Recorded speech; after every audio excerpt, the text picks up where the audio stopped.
Down. Breed winners.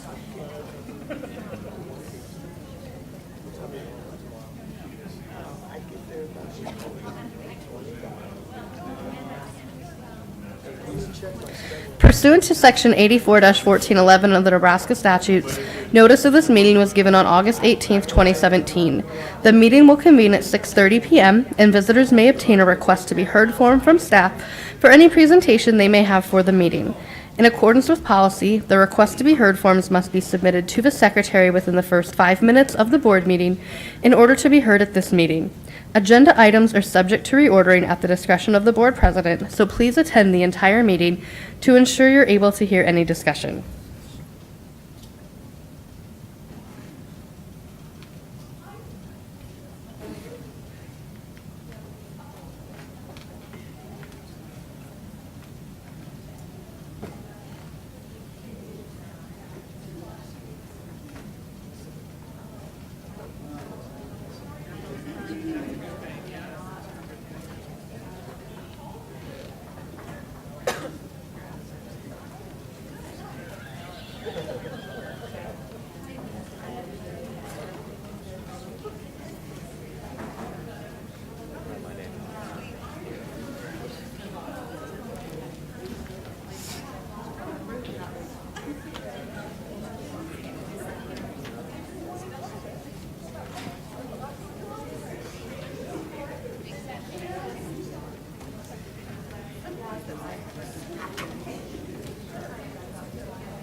Everything was all very coordinated.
Pursuant to Section 84-1411 of the Nebraska statutes, the next regular meeting of the Board of Education of Douglas County School District 0001 and the Board of Educational Service Unit Number 19 will be held on Wednesday, September 6, 2017 at 6:30 p.m. Again, Wednesday, September 6, due to Labor Day being that week, in the board meeting room of the Teacher Administrative Center, 3215 Cumming Street. The agenda will be kept current and available for public inspection in the office of the Secretary of the Board of Education at the Administrative Building during regular working hours. Pursuant to Section 84-1412 of the Nebraska statutes, the public is hereby informed that a current copy of the Nebraska Open Meetings Act is posted in the board meeting room on the north wall. Please stand and join us for the Pledge of Allegiance.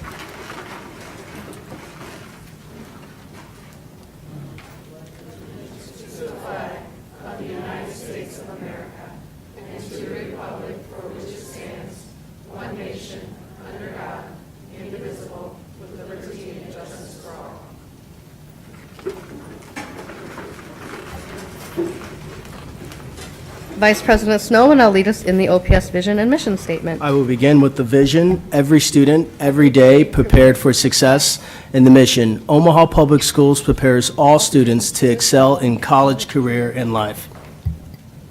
Roll call, please, Mr. Ray. Cassidy, Here. Gadding, Present. Allman, Here. America, Present. Perlman, Here. Ryan, Here. Scanlon, Present. Snow, Here. Williams. Present. 9 present. Wonderful. We will move on to. My e-meetings isn't moving. We will move on to school spotlight and Ms. Monique Farmer. Madam President, members of the board, Superintendent Evans. Our OPS Proud Spotlight this evening is on 2 schools, Florence Elementary School and Central High School. The Omaha World Herald held its 2nd annual Omaha's Choice Awards this summer. Community members had the opportunity to go online and vote for their favorite businesses and/or organizations in more than 200 categories. One of those categories was education, and 3 of our schools were voted top schools. 2 are here to be recognized tonight. Central and Florence ranked in the top 3 for Omaha's Choice in the education category. We salute these schools for their commitment to ensuring students succeed academically and socially. To discuss some of the great work happening at these schools, I would now like to invite principals, Mr. Dan Heck of Florence Elementary and Dr. Bennett from Central High School.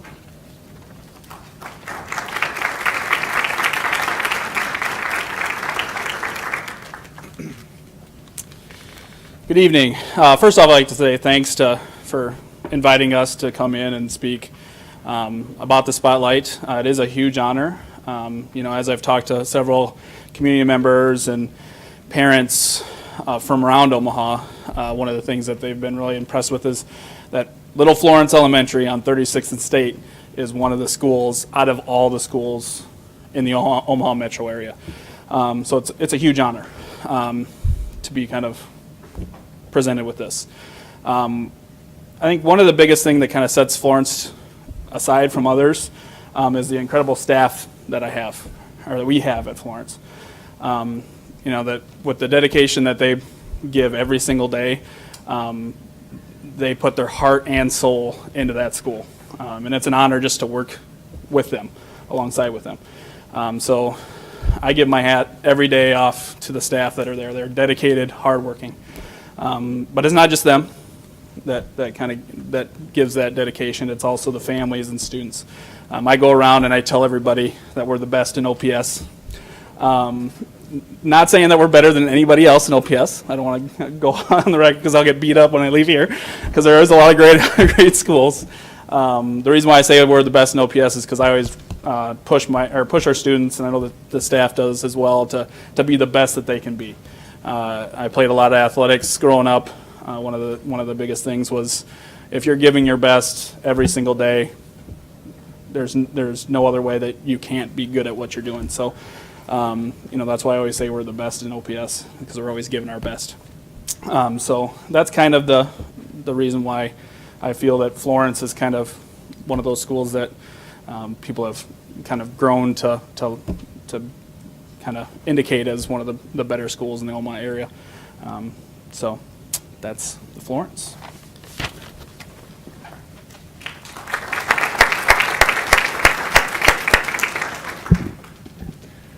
Like Dan, Central High School does have an outstanding faculty and staff. We have a phenomenal alumni base, and when you hear from Alana and Alec, who are going to speak with us today, you'll understand why Central is what it is, because of the fantastic students that we have attending Central.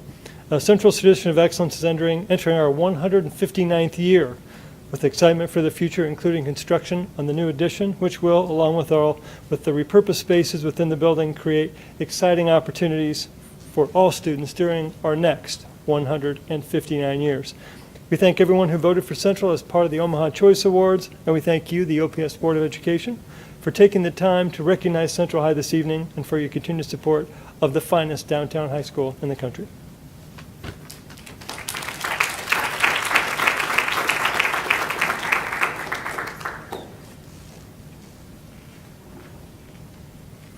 Good evening, ladies and gentlemen. I'm Alana Lewis, and I am a senior at Central High School, and I would just like to say that I feel that Central High School was chosen, for one, because of our amazing teachers and the dedication that they show every day, and not only in the classroom, but even outside. I mean, I'm a very involved student, and anytime I need help with anything, not only are my classmates there for me, but my teachers are there for me. Even our custodial staff is there for you if you need anything. Obviously, Central is outstanding in academics. That's why so many people have chosen to go to Central. And that shows, you know, we do have a very amazing alumni base, and they're very involved. And Central High School is just one of those places that if you've ever gotten a chance to attend, you feel the experience that you've had at Central. I mean, I'm entering my 4th year at Central High School, and I will never forget the things that I've learned here, the lessons, the amazing football games, basketball, just getting to learn alongside so many amazing people that are really pushing for your success and their own success and just the success of our school as a whole. And I feel like Central is very involved in our community. You know, the students aren't just learning. The students are working on projects outside of school and pushing to do things that will better not only Omaha, but the world someday. And so that is why I feel that our community has chosen to honor Central in this way, and I thank you.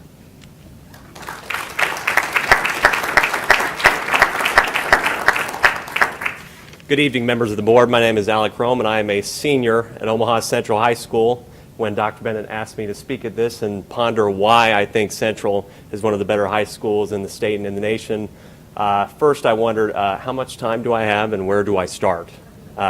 Really, I guess if I could pick out one thing, I'd say undoubtedly it is the people of Omaha Central High School. First off, our wonderful principal, Dr. Bennett, who has supported me in many of the things that I've done, writing for the Register. If I've had a question for him, I go up to him, I ask him. I'm not a number. I'm not 457-316. I'm Alec Rome, and he addresses me by my name. And teachers throughout the building, staff and students, they talk to you and they introduce themselves and they call you by your name, your people, your family. You're all bonded by the 159-year legacy of Omaha Central High School, the past, the present, and the future. And there's always, if you haven't known this, I broadcast some different sports on our Strive channel. It's one of the many things that's offered at Central, including band and you name it, we've got it. And of course, I broadcast alongside Dr. Keith Bigsby, who was also a former principal of Omaha Central High School, and he and I have come up with the term. Dr. Bennett normally says Eagle ABCs, academics, behavior, and community. Well, we decided to add to that alphabet and say academics, behavior, and community determines excellence forever. And that's why I believe Central High School is the best in Nebraska. And I thank you very much.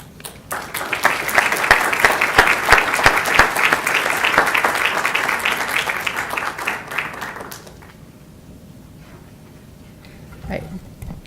If we can have our principals and our student speakers come around, we'd like, sorry. Hello. I'm Heather Ropes, and I'm a teacher at Florence. I believe that Florence Elementary School is an example of excellence for several reasons. First, it is because of the leadership of our principal, Dan Heck. He knows his staff's strengths, assists us with our weaknesses, and foremost, has our backs. We are able to communicate honestly with him. Heck's hands may be tied by the upper echelon sometimes, but he will listen to better understand another's point of view. Second, we educators and supporting staff of every level see ourselves as a team, a community. All of us support one another in reaching and celebrating professional goals. Mr. Heck is rooting for us, and we cheer for him. We have the freedom to share our enthusiasm and knowledge with the staff. We are a cohesive team and truly enjoy our colleagues' professional and personal successes. Third, we work together for kids in the school, not just in our particular classrooms. We are a unit. We know when children have needs. We provide structure, praise, and consequences, fairness, and far too many times the support that isn't provided elsewhere across grade levels. The counselor, office staff, Mr. Heck, and the teachers act not only as an educational web, but also as a safety web. We primarily communicate with one another and student families, but also with professional agencies and volunteers. We all teach kids who have challenges across the spectrum, from educational to survival needs. I wish society valued, funded, and supported more of those needs, but at Florence, we work very hard to provide what kids lack. Trust me, it takes a toll on many of us. An extreme example of this was never giving up and having to work for 3 years to help save one particular child in horrid, abusive circumstances. All teachers, not just his grade level teachers, watched out for and cared about this boy. His teachers, Mr. Heck, office staff, cafeteria workers, and our nurse worked to save him. In the end, one of our teachers' families with high school and college-age children of their own ended up adopting the second grader, literally saving his life. At Florence Elementary, we excel because we come together every day to educate and support kids in a myriad of ways. Kids feel valued and safe at Florence. Parents feel connected. Each of us respects the classroom and one another, despite our foibles. And imagine what could be accomplished for all Omaha students if all of we educators and staff were built up like this. I recommend to this board that you listen to the educators and realize that they are your most valuable asset and the bridge to students. Value us for our professionalism, and for this is what Mr. Heck does so well, and why Florence is a great school. Thank you.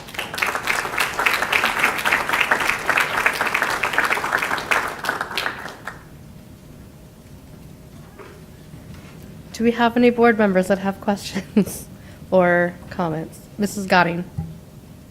Well, I just had one question for, I think, Ms. Farmer. Did you say there were 3 schools from OPS that were recognized, or did I misunderstand? Yes, Mrs. Gotting, there were 3 schools, and one of them was unfortunately unable to make it this evening, so we will honor them at a later time. So it's secret until then? It's secret until then. Okay, I just wanted to make sure. I didn't want to let anybody miss out here. Nope.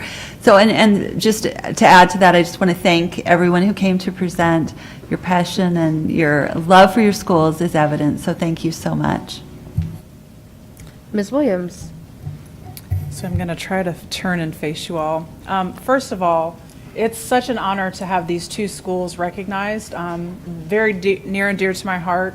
As you know, my daughter is a Eagle alumni now, and to have her friend Alana, who I've witnessed and seen grow so much to represent Central, speaks volumes about Central. And so to both of our Central Eagles here today, thank you for coming and showing the power of the Eagles. I'm an Eagle mom forever, tried and true, go Eagles.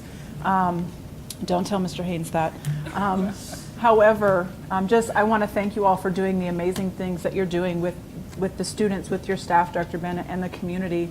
And to my Florence family, I've known some of you from when you were at King with Mr. Heck, and Mr. Heck and I have gone back a long way, but these honors are truly because the leadership and your staff of really stepping up and doing amazing work for our students and their families. And so I just want to give you all kudos for your amazing work and know that you are not forgotten, and that it is one of my greatest honors to represent you, both as a friend, as a OPS board rep, and as a community member that is right there with you. So thank you all for the amazing work, and your words were spot on. I couldn't have said any better. So here's to a great school year, and just keep on doing what you're doing. We appreciate you. Dr. Holman. This is kind of an awkward position, huh?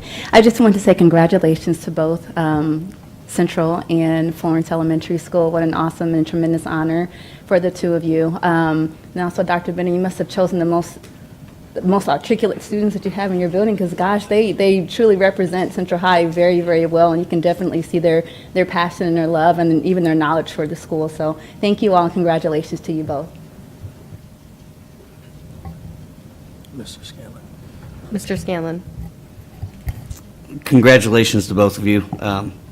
Being a Central graduate, I'm kind of biased, totally biased, but that's a great job. I'm not surprised. But what I heard tonight from everybody that spoke was talking about, the team atmosphere, the unity, the, everybody pitching in to make everybody successful. And I think that's the biggest thing to take away, that creates an environment of success.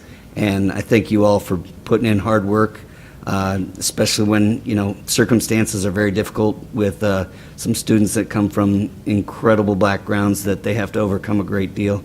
And just want to thank everybody, staff, students, parents, teachers, everybody that puts in that effort day to day to help all our students succeed. I appreciate it a great deal, and that's kind of what helps me get by, knowing that there's such great support out there, and just keep doing a great job, everybody. Well, thank you guys for presenting today. It's always great seeing our students, teachers, as well as our administrators come and talk about the great things we're doing in Omaha Public Schools. I wanted to also thank the parents that came to witness their students speak. It's always a tremendous honor, probably watching your child speak at a board podium. I believe Ms. Yo came up with these pennants, hashtag symbol of OPS Proud. And as a new thing that we're going to try to do is everyone that comes to speak or present, we're going to try to pass these on. OPS Proud Spotlight. So we're going to change that. Sorry, I apologize. And everyone's going to get one of these pens. So if you guys do not mind, if everybody could come up, including the teachers that came to witness, come around and shake every board member's hand if you would like, and then we can give you guys some pennants and we take some pictures. I believe they're called lapel pins, right?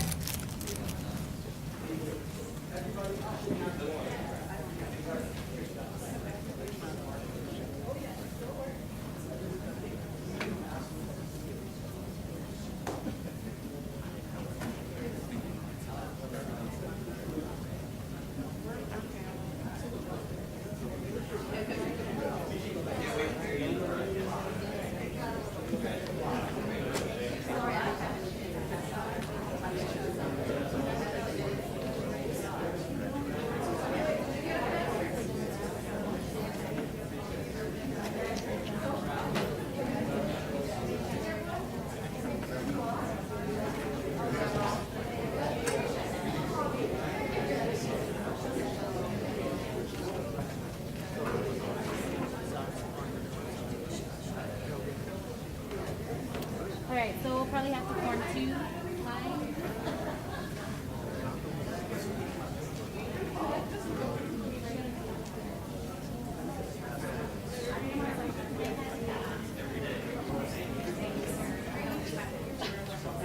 I have ramen on my shirt.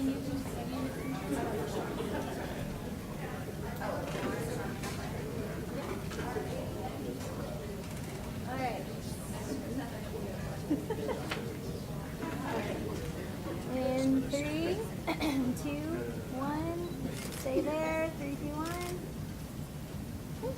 Stay one more second.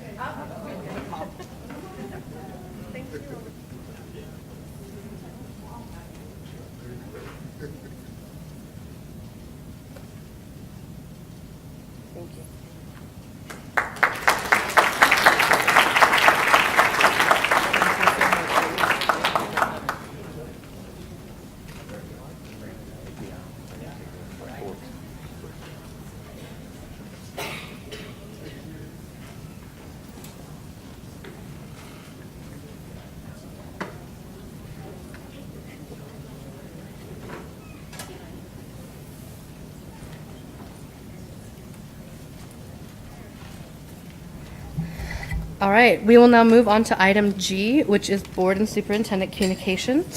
And item G1 is the Treasurer's Report, which is Mrs. Connie Kanoki. I'd like to submit for your review the July 31st Treasurer's Report, and I'd be happy to answer any questions you have. Are there any questions regarding the Treasurer's Report? Okay, seeing none, we will move on to Superintendent Communications and Mr. Evans.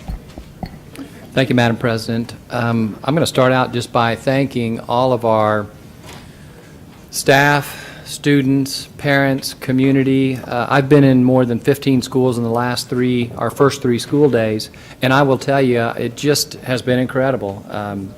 Everywhere I've been, the buses are on time. Everywhere I've been, that is true. Thank you for that. Our bus driver shortage, I think, has been solved, and I have to give a lot of credit to our school board and our SAP committee, because part of the reason the bus driver shortage was solved is we have less routes, and so there's more efficiency, which was part of the strategic plan, and so it's great to see one piece of that coming together, and really with very limited phone calls. You're going to hear a full presentation about the busing, so I don't want to go on and on too much about it, but it has been a much, much smoother start in that regard. I also want to take this opportunity to pass out, this was a letter from Senator Linehan that she sent to the State Board of Education as well as to a news press release, and I just wanted to publicly state, the letter describes Senator Linehan's belief that Druid Hill should not be taken off the priority list, and I want to personally invite her publicly, and I'm also sending her a letter to go visit Druid Hill with me. She's never been to the school, and I will tell you what those teachers and community, parents, principal have done is just absolutely phenomenal, and I think if she gets a chance to see it, she'll change her mind, and maybe this letter won't be where she's at. So I wanted to make that public today as well. I also wanted to remind everyone that on September 8th we have the Crest Ridge dedication. We also have the Topper activity for Norris on Tuesday, September 12th. So please take advantage of those opportunities. And I also wanted to thank everyone for participating in the Eclipse activities. I think we had a lot of participation across the district. I personally was at the ILP to participate with the students there, and everyone had a great time and really enjoyed the activity.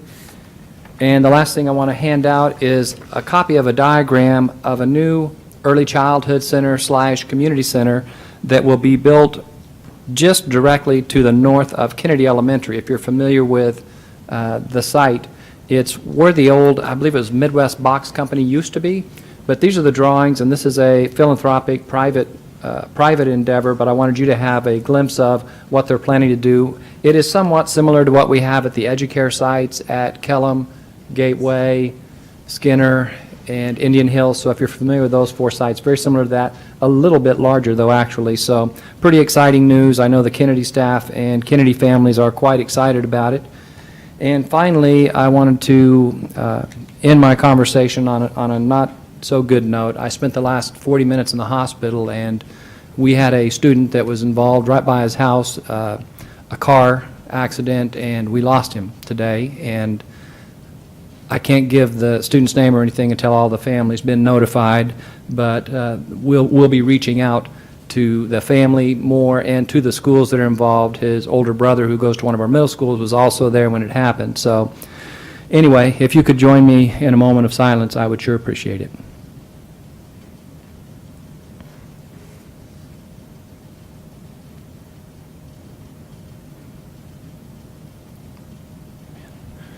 Thank you, Madam President. Thank you, Mr. Evans. We will move on to our board member reports. Are there any board members that have reports or information they would like to share this evening? Dr. Holman. This morning, I had the opportunity to visit Buffett Middle School to see their all-day activity for the solar eclipse. They had a committee set up for this, and I think it was headed by, excuse me if I mispronounced her name, but I believe her name was Dara Rosenberg, who helped head this committee, and they created an all-day learning activity for the students. They also created a lesson plan book for the teachers, as well as the activity book for all the students, and the students spent a good majority of the day outside learning and just seeing them engage in the different activities that were set up for them. They had something called, I could be wrong in this, but like moon beads or something like that, where they went outside 4 different times, and the sun would reflect on the beads and change different colors depending upon the eclipse and everything. And so it was just really interesting in seeing their excitement and learning, not only just about science, but just learning in general. And I believe they were out there all day long, and they had to have lunch out there. And so I was only there for about 2 hours or so, but it was just an amazing opportunity and just so exciting seeing the youth just involved and excited about learning, particularly with science. Mr. Scanlon. I was able to attend the Burke High School groundbreaking, and it was well put on, good crowd, a lot of excitement. I think it's, as we go through this first phase of the bond, it's later in the process, but I think the excitement is still there for everybody that's getting those projects, and we're following through with the promises that we made to the voters, and upgrading our existing facilities that are long overdue, and I think everybody in the building, students, teachers, faculty, they all appreciate the moving forward with it. And again, it was just great. We saw a lot of great students here tonight, their ability to talk in public, and again, I was outdone by 2 students in high school that they can talk to the public a lot better than I can. So they're, and a lot more interesting, trust me. So, but we've just got a lot of great students throughout our district, and we got to remain focused on them and what we're trying to help them become educated and to succeed in life. All right, Mr. Snow. Thank you, Madam President. I also had the opportunity to attend the Burke High School groundbreaking ceremony. I thought it was well put together. We also had our mayor attend and speak as well, which is always good to have our mayor supporting Omaha Public Schools. I had an opportunity to attend Northwest High's dedication ceremony as well. It was really amazing to see how many past administrators came back for that dedication, just to really talk about their first principal they had and the new workout facility they have there. And also just listing down the things I've done over the last 2 weeks. I went to the Lothrop ribbon cutting, and a shout out to Mr. Westbrook and his key staff that he had put it on. It was tremendous. It was amazing to see one of our elementary school magnets thrive and see the students as well as the parents excited to be back in their facility. So this school year will be the first time they're back in the facility, and with the gracious effort from the community to pass the previous bond that we have for $421 million, $7 million of that went into Lothrop Elementary to close that open school concept. So thank you guys again. I also attended the Franklin ribbon cutting. So Mr. JB, the principal there, and really having their students there. He had one of his 6th graders give us a tour, and this kid was probably the most popular kid in the school because every teacher wanted him in their class. So they're like, you should come back to my room. But if you guys get an opportunity to go to Franklin or Lothrop, please go see those elementary schools. They were, the work is completed and they're back in their classrooms and they're getting started, and just to hear the teachers' excitement to be back at the beginning of the year and not having to scream over another teacher to give instruction just shows that we're going to have a tremendous year. This weekend, I attended a music festival, Maha Music Festival, and we actually had our Omaha students from Louder Than a Bomb actually give their poem, I believe. They gave a poem here at the school board meeting, and they gave this poem in front of almost 7,000 individuals, which, I mean, Mr. Scanlon talking about students being able to speak in front of a large audience, that shows the tremendous work that our district is doing, and I believe those students were from Benson High School, if I'm correct. So I know we got a lot of things going on. If you guys get an opportunity to attend a high school or a middle school or an elementary school, please attend. And my final update, sorry, I have another one. I attended the Multiple Pathways graduation ceremony last week, and this is probably one of the best graduations in Omaha Public Schools. These are students from different backgrounds, different areas, completing their graduation on their own time and their own means. Their own schedule. And one of the things about every student that graduates from a multiple pathway program is that Metro Community College gives them one free class to take, just to put their foot or toe in the water, just to see if they want to go to college. So again, thank you guys for allowing me to speak. Thank you, Dr. Koch, for leading the Multiple Pathways program, as well as Metro Community College for offering a free class to our students. And when you think of that, that's a $400 that they're offering these students to take one free class just to see if they want to go to college. So that is my report. Thank you. Thank you. Any other board members? Yes, Mr. Scanlon. I forgot, I also did go to Joslin on their back-to-school night, and that was an open concept that's now got walls, and they are incredibly excited about it, and just another example of good taxpayer money being put to good use to increase the safety of our students. Very true. Ms. Williams. So it's been pretty busy over here. So first of all, I want to give a shout out to Willie Hamilton and Black Men United. If you haven't seen the newspaper or the news, to have the fathers come out and greet at Mount View. And it was all of our fathers and Pastor Portia over there and myself greeting all of our students and our parents, and really just acknowledging the fathers that were there and kicking the school year off wonderfully. And so that is always, it's something that I think in probably the last 6 years I've missed maybe once. That is just an amazing way to get our fathers there and encourage them that, you know, our fathers matter also. So just want to give a shout out to Black Men United, Willie Hamilton, and all of the fathers that came out to represent their children and be there on the first day of school, not just at Mount View, but honestly across the district. I've also had the chance to meet with staff from or be in the building when students were present at the following schools: Mount View, Conestoga, Franklin, Sherman, Skinner, Belvedere, Jackson, Field Club, Miller Park, and Kellum. And I just want to share with all of the staff and all the teachers across this district how amazing that you are. You come and you show up every day regardless of what you have. If you're lacking supplies, or if you have all the supplies you need, or whatever personal challenges or issues, you show up every day to make sure that our babies get the best education. And it's such an honor to have those conversations with you all, one-on-one or in a group. So I just really want you to know that your school board does support you, and it's amazing what you do every day. And to my Conestoga and Skinner families, I have put in the request about your air conditioning challenges.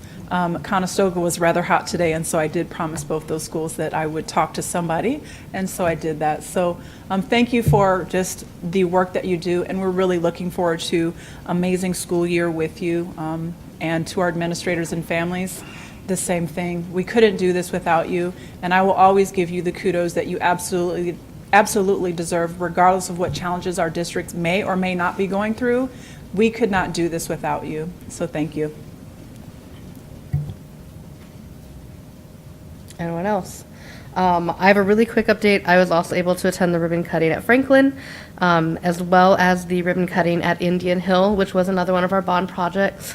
I think one of the highlights of that was their new cafeteria, and they also have a classroom that literally used to be a locker room for when it was a junior high, and there used to be shower drains in the back of the classroom still. And now it is a regular classroom. I know the teachers there are very excited about their new rooms as well. I also, on the first day, was able to go to Bryan, and as a member of the class of 2001, welcome in the class of 2021, which is the largest freshman class in Bryan history, which was pretty exciting, and was joined by Mr. Omar Martinez, who's a Bryan High class of 2014, who is also the UNO Marching Band drum major this year.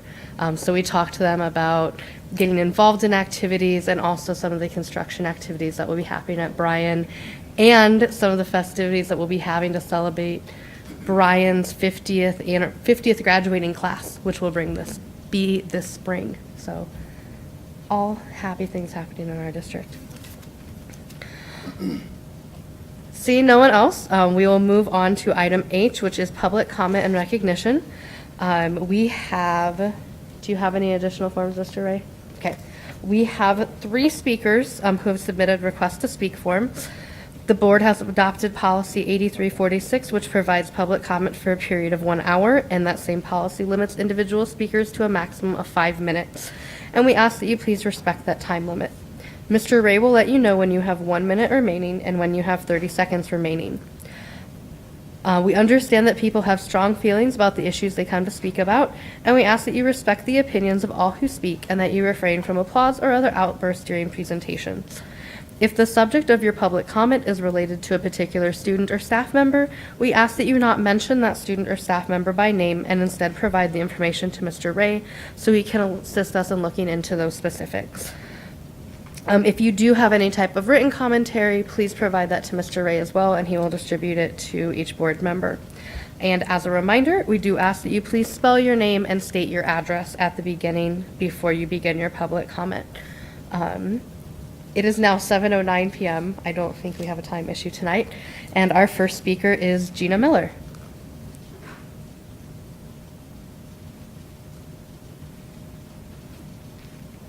Good evening. Gina Miller, Gina-Miller, 4511 North 167th Street, Omaha, Nebraska. I'm here this evening to express concerns in regards to the changes proposed to the policy 8346 that is being discussed this evening. But first, I would like to take a few moments to make a few thank yous. I would like to thank everyone involved in the creation, implementation, and communication of the new student assignment plan. Thank you to all district staff, especially district transportation leadership and employees, and STA leadership and employees who made the start of a school year a smooth one for thousands of our children, the way it is supposed to be. Thank you very much. I would also like to thank the private donor who provided the Eclipse glasses so OPS children and teachers who chose to do so were able to experience a true science phenomenon today, a really pretty cool way for my daughter to start the school year with a little fresh air and a solar eclipse. Thanks, Mother Nature, for participating and cooperating today. Now, I would like to switch my comments to my concerns about the possible policy changes included in 8346. Just to start off, my daughter started her freshman year in high school in OPS this last week. Her school's first PTO meeting is tonight, and we are having a meet and greet with the brand new principal. But I felt so strongly about this policy change that I really felt I needed to be here to discuss it with all of you. Over the years, the district has spent tens of thousands of dollars, have spent on a strategic plan, critical fund visits, communications audits, and all have continually identified a gap when it comes to the district and the board communicating and engaging in parents, teachers, and stakeholders. This recent communication audit was no different. This board spent significant time listening and asking questions of the communications audit team, which outlined in detail issues of parents not being happy with the ability to communicate with the district and the board. But what happened immediately after that discussion was that this board decided to limit public comment with changes to the policy, and this truly baffles me.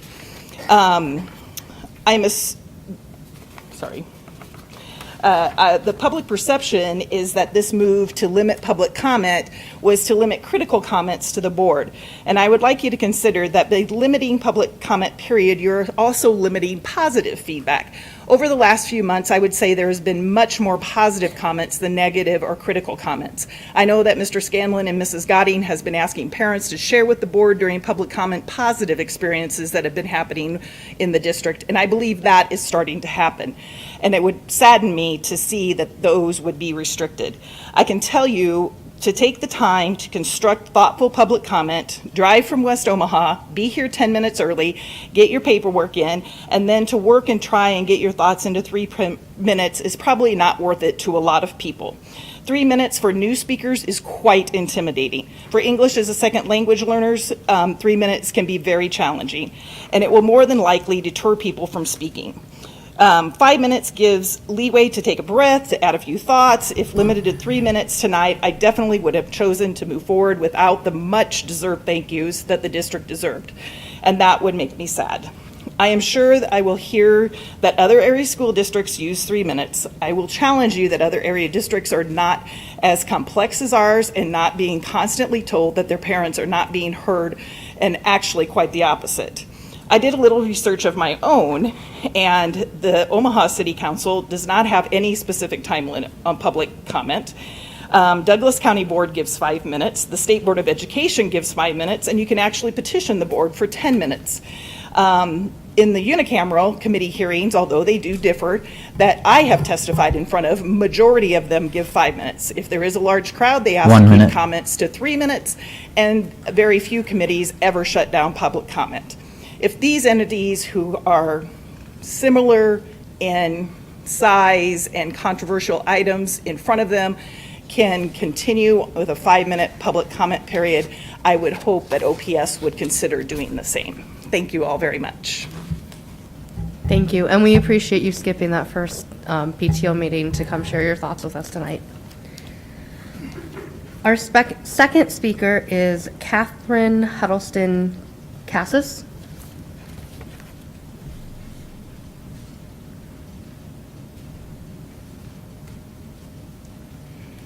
Good evening. I am Dr. Catherine Huddleston Cassis, CATHERANE-HUDDLESTON-CASAS of 4630 North 136th Street. I am a proud OPS parent, and I appreciate the opportunity to speak with you this evening. 16 years ago, my husband and I moved to Nebraska. He had been hired as an assistant professor at UNO, and I was hired as an assistant professor at UNL. I feel like I need to get way down here. And we knew that we wanted to start a family, and we knew that we needed to buy our home, knowing that I needed to make the commute to Lincoln, and we had a lot of options in front of us. We did not choose Gretna. We didn't choose Elkhorn. We didn't choose the Millard Public Schools. We chose Omaha because it was really important to us and very much important to me that my tax dollars paid in to OPS, so that even though my children were going to be growing up in a home that I would say is incredibly privileged compared to most children, I wanted my money to go into a school system that was going to help hold up children who didn't have those same privileges. So we chose Omaha, we chose OPS, and we chose West, so I could not spend all my time trying to get to Lincoln. And I would say, let's see, this is what happens when I try to go off of my comments. We didn't have any children yet. So I was in Lincoln as a professor of child, youth, and family studies. And in child, youth, and family studies, I taught students who wanted to work with children and families about how large social systems impact family, child and family well-being. So I taught a class called Families in the Economy. I taught a class called Child and Family Policy. So I taught students how to think about those large systems like economic systems and policy systems, and how those decisions trickle down and impact individuals within families. And having come out of graduate school, studying policy and econ and family, I knew that where I bought my house, I was going to be paying in to the tax base for that school system. So whether or not I was able to successfully have children, I knew that if I did, my children would not be born into poverty. But that didn't mean that there weren't children in Omaha that were going to be born into poverty. I knew that if I had children, that my children would be prepared for what school was going to offer them on their first day. But that is not a certainty for other children in the same school district. I didn't want to buy my house where everybody has already got a leg up. I wanted to buy my house in Omaha. And so I'm here today because I was so emboldened and happy about the passage of phase 1 of the bond. And I think what I found the most dramatic about it was that it was thought out in such a way that it benefited students across the district. It didn't target specific pockets of students, but it went after the facilities for the entire district. And that furthered my commitment to OPS. I'm here tonight to ask you to please consider 1 minute. to please consider supporting phase 2 so we can complete the work, because there are still students in OPS that are going to be going to school in situations that research shows are not the ideal situations for their best learning and their best development. You have my comments, which is why I went off of them and just started talking, because you can read what I wrote. But I can tell you that 30 seconds. if my kids don't benefit from this bond issue, that'll be okay. But I really, really want to make sure that the rest of students in OPS have the opportunity to. Thank you. Thank you. Our final speaker tonight will be Cindy Pulliam. Cindy Pulliam, Pulliam, 11512 Iowa Circle in Omaha, Nebraska. I am here to urge you to move phase 2 along on the new school in Northwest Omaha, the new high school. I had really hoped that my son Andrew, who's now at Davis, would be able to attend that new school. Things were originally on track for him to be able to do that, and now they're not. And now we're behind, and it looks like we can be behind even more. And it's important for him because he has I don't want to say what he has, but he has some difficulties. He has an IEP, and it is hard for him to make friends. And I am working so hard for him to make friends now. And when he gets to be at the age where he has to transfer and go to a different high school, he will be with a totally new group of friends. And he will not know anyone, and I will be starting over. He doesn't talk to kids. I have to teach this. We are doing this now at Davis. If he leaves these kids, we have to start all over. My daughter was just bawling. She just left Davis, and she was just crying because she would never see her friends again. They were going all over the district, and I couldn't console her. I can't do anything about it. Her friends they went everywhere. She couldn't just go one place for her friends to be. They were split. And so I'm just asking that you will do what you can to move it along. I own 7 homes here. I pay a ton of taxes. I had to send my daughter to Marion because Central just doesn't work. I mean, I would have loved for her to go to Central. She cannot spend 2 hours on a bus. I have 2 other kids in OPS. I am so sorry that this district did not have the foresight to just see this coming, and that you are all faced in this situation with these hard decisions. I am sorry that previous boards did not take action soon enough. Previous superintendents did not take action soon enough. And it's in your hands. I am asking you for the kids of Omaha that you have to get something done. These kids cannot be going to school like this. It's crazy. And I'm sorry I'm all emotional, and I am a very strong person. I didn't intend to do this. But when you talk about my kids, that's my life. And their education is #1 priority to me. And I don't feel, I mean, if you could have seen the look on my daughter's face when she had to say goodbye to her friends, I mean, they're just all everywhere. So, thank you. Right. Thank you for coming and sharing with us tonight.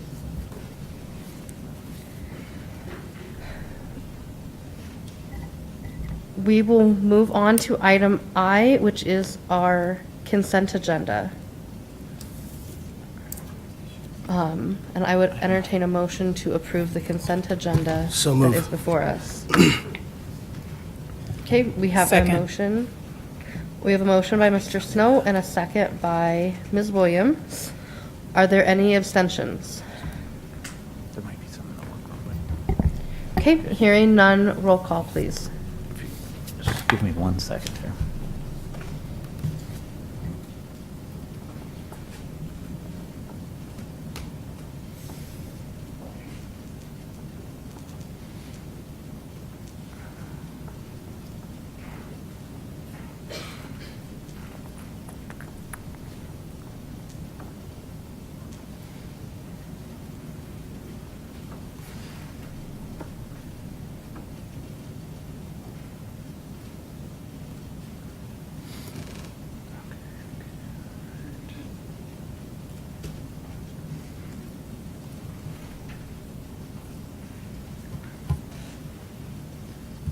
Snow. It was a motion by Mr. Snow and a second by Ms. Williams.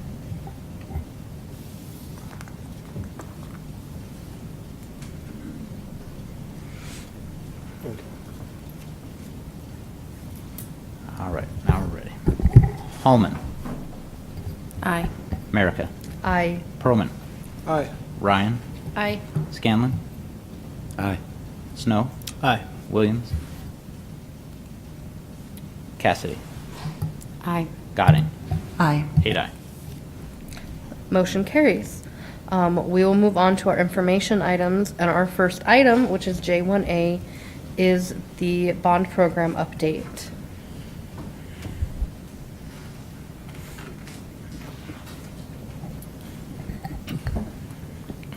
While the representatives of our bond steering committee that the board had requested convene moved to the podium, I would like to share just a few items in reference to the update they're about to give you. One that's really kind of fresh off the table, I met with the board of directors for the Omaha Chamber and presented some of the same materials that you're going to see tonight that really is what was a part of the 2014 Phase 2.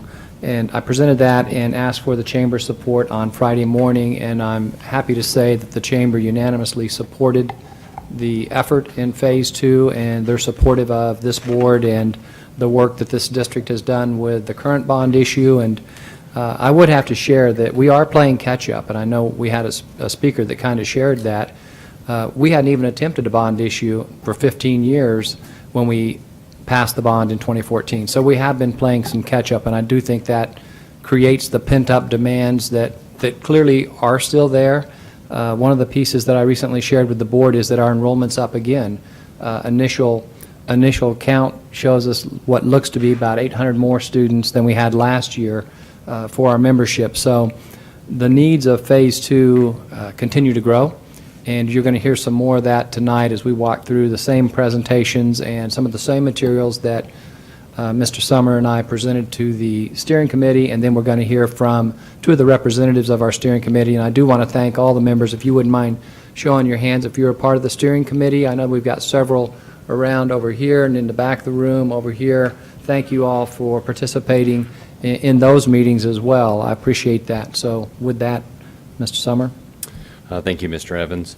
I have a handful of slides this evening, a couple of quick updates on the current bond program, and then largely the presentation is focused on the recent meetings over the last 3 weeks with the steering committee. But I want to try to earmark most of the time for the steering committee representatives for them to provide you the feedback and some of the discussions they've had over the last few weeks.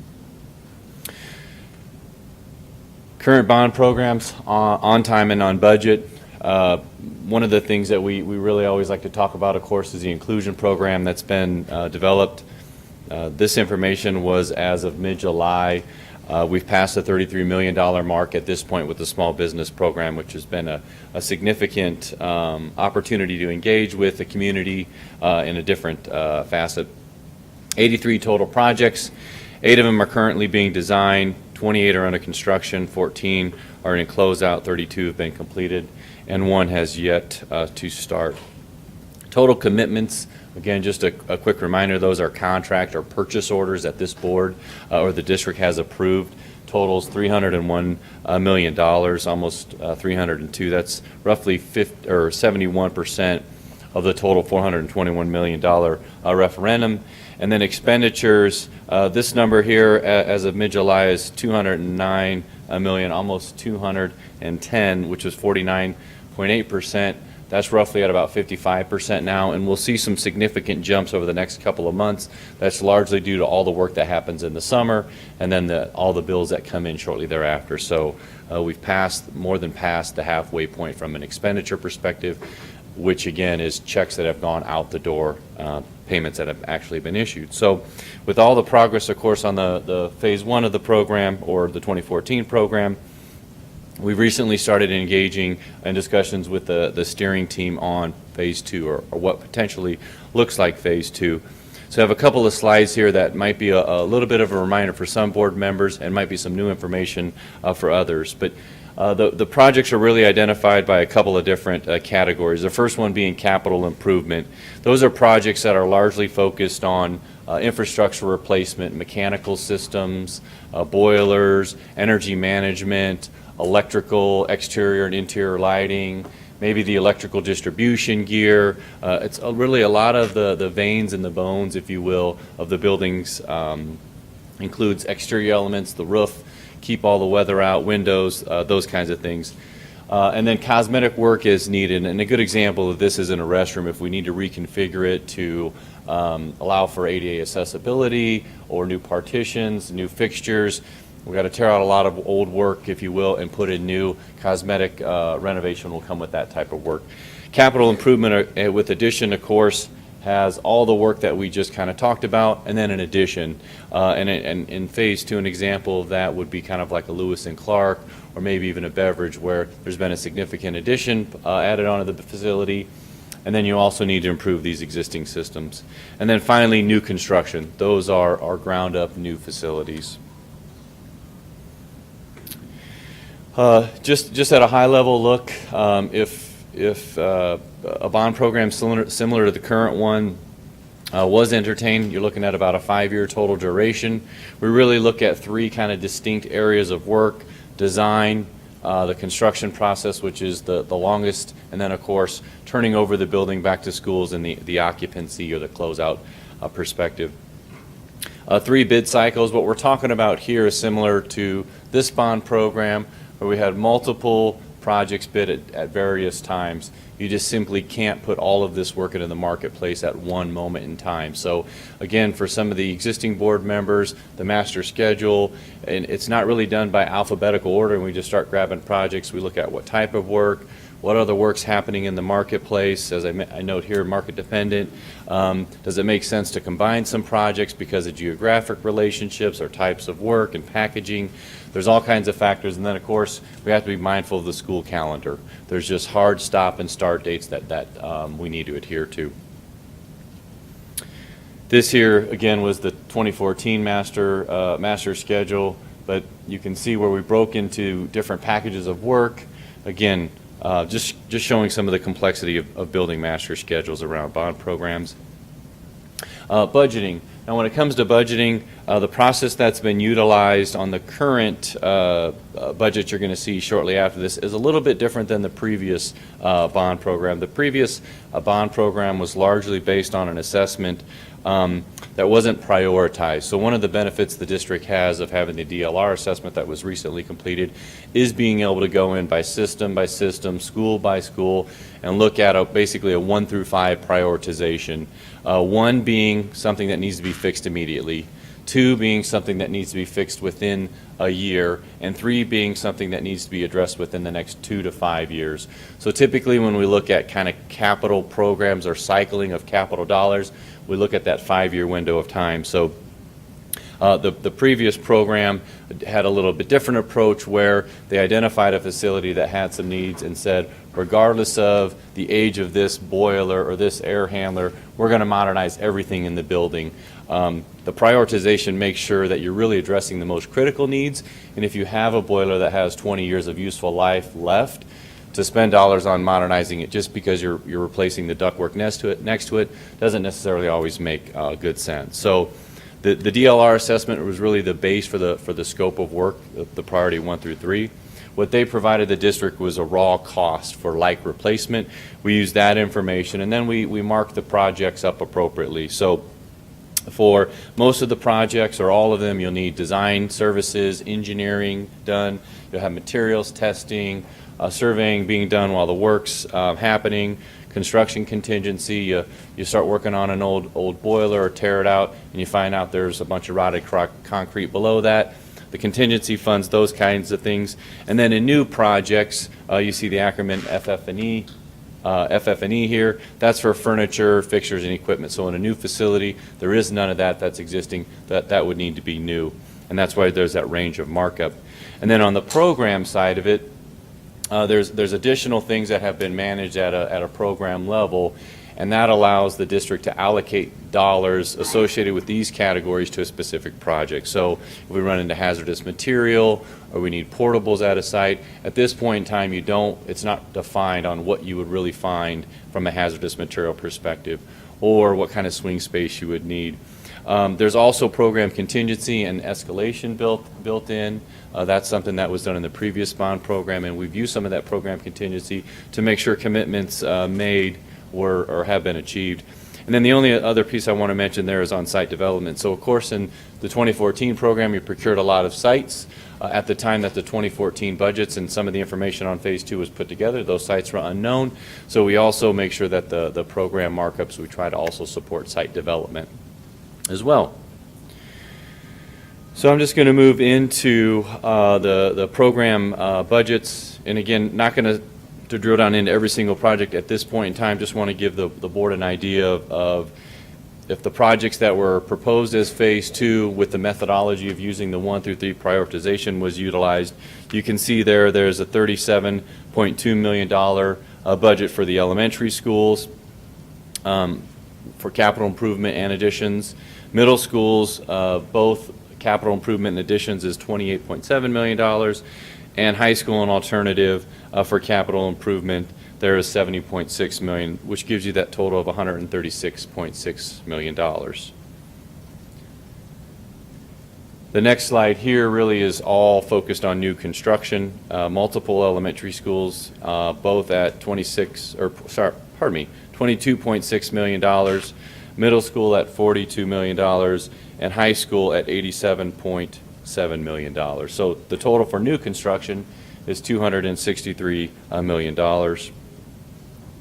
And then this slide here really just shows both of those combined with some subtotals, which gives you a total of $399 million. That's for the capital improvements and the new construction. All of these projects were identified as phase 2 projects during the 2014 pre-bond work. So once the scopes of projects are identified, the next step really in the planning effort is to review these departmentally with maintenance and operations, transportation, information technology, all the other departments to make sure that the scopes of work are whole. Then we'd also want to go out to the facilities, work with talk with the custodial staff and the building engineers, and then also the staff of the campus too, to make sure that we have the scope of work correctly. The next step would to be start getting out in the community and having some conversations with them. First, starting out in general, maybe we'd have a west, a north, and a south discussion, or multiple, however many are needed. And then we also want to have site-specific meetings where everyone can come down to the neighborhood school and hear about the type of work that's going to happen, in that school that's just down the street from me. So that's a real nice way to make it very granular for the community. And then we take all this information, review that with the steering committee that's been assembled, and continue to hone the plan, if you will, by all of that different types of feedback. We'd have information items like this be presented to the board. Based on what we've heard in the community, there's a strong need for this, and the steering team thinks that's a good idea to support. Or we needed to tweak the plan because of these reasons. But that's that dialogue back into the community. And ultimately, what we want to get to is a plan that the steering team would fully recommend the board support, and then the board would need to make a decision based on that. The next couple of slides, I'm going to ask Connie to come up here and help me with. When you arrow down, you got to hit it a couple times, just so you know. Okay. What I did is I went out to the Nebraska Department of Education's website, and they show the total levies for each school district. So I took all of the districts in the metro area and put down what their bond fund levies were for 2016-17. So you can see that Omaha's bond fund levy was 15 cents in 16-17. And then Elkhorn's slightly above 30 cents. Bennington's close to 34 cents. So you can see along the way that we're one of the lower levies on our bond fund. And then I asked all the business managers and all the metro schools, asking them what they're estimating their bond fund levies to be. And we just received our assessed valuations this morning, so this is still an estimate because value changes. So this is just to give you a ballpark estimate of what it would be. In 17-18, the OPS bond levy is going to go up slightly because we're doing our third tranche of the bond issue. So we're going to be up at 16 cents or so, and then it shows you what the other districts are doing. And still, we're one of the lowest in the city for our bond levy. Then for our general obligation bonds, this one was what we showed to the bond steering committee, and we are also going to be issuing the third tranche of the bond in September or October, and we're thinking that it'll be around 125 million or so. It depends what we get when we go out for the bond issue. We did have a premium on the first two tranches. The third tranche, we're hoping to have a premium, so then that would reduce what we need for the third tranche so that we don't exceed what the voters approved for the bond issue. So we were asked, how much would the levy increase if we did a bond issue? And here I have it estimated at 395 million, and Mark just talked about 399 million. So it may go up a penny or so based on, interest rates are going up. It's hard to tell, out to the future. But if we increase the levy by 6 to 7 cents in the future with a bond issue of 399 million, that would increase our levy from 16 cents or 17 cents if you round it up to 24 cents. So that's how much our levy would be if we did go for the bond issue. So then on this side, you can see where that would put us compared to the rest of the schools in the district if we did go up to the 24 cents. So we're still not the highest. We'd be a little bit higher than some of the others, but we're right in the ballpark of that. Another thing to mention is that we have some general obligation bonds that are outstanding that are going to be retiring over time. So you'll have savings where when the bond payments come off, then the levy would adjust for that. So that is something that's coming up in the future. 2024, there's 12.5 million coming off, and then 7 million will come off in 2025. So then that impacts what the total bond levy would be as well.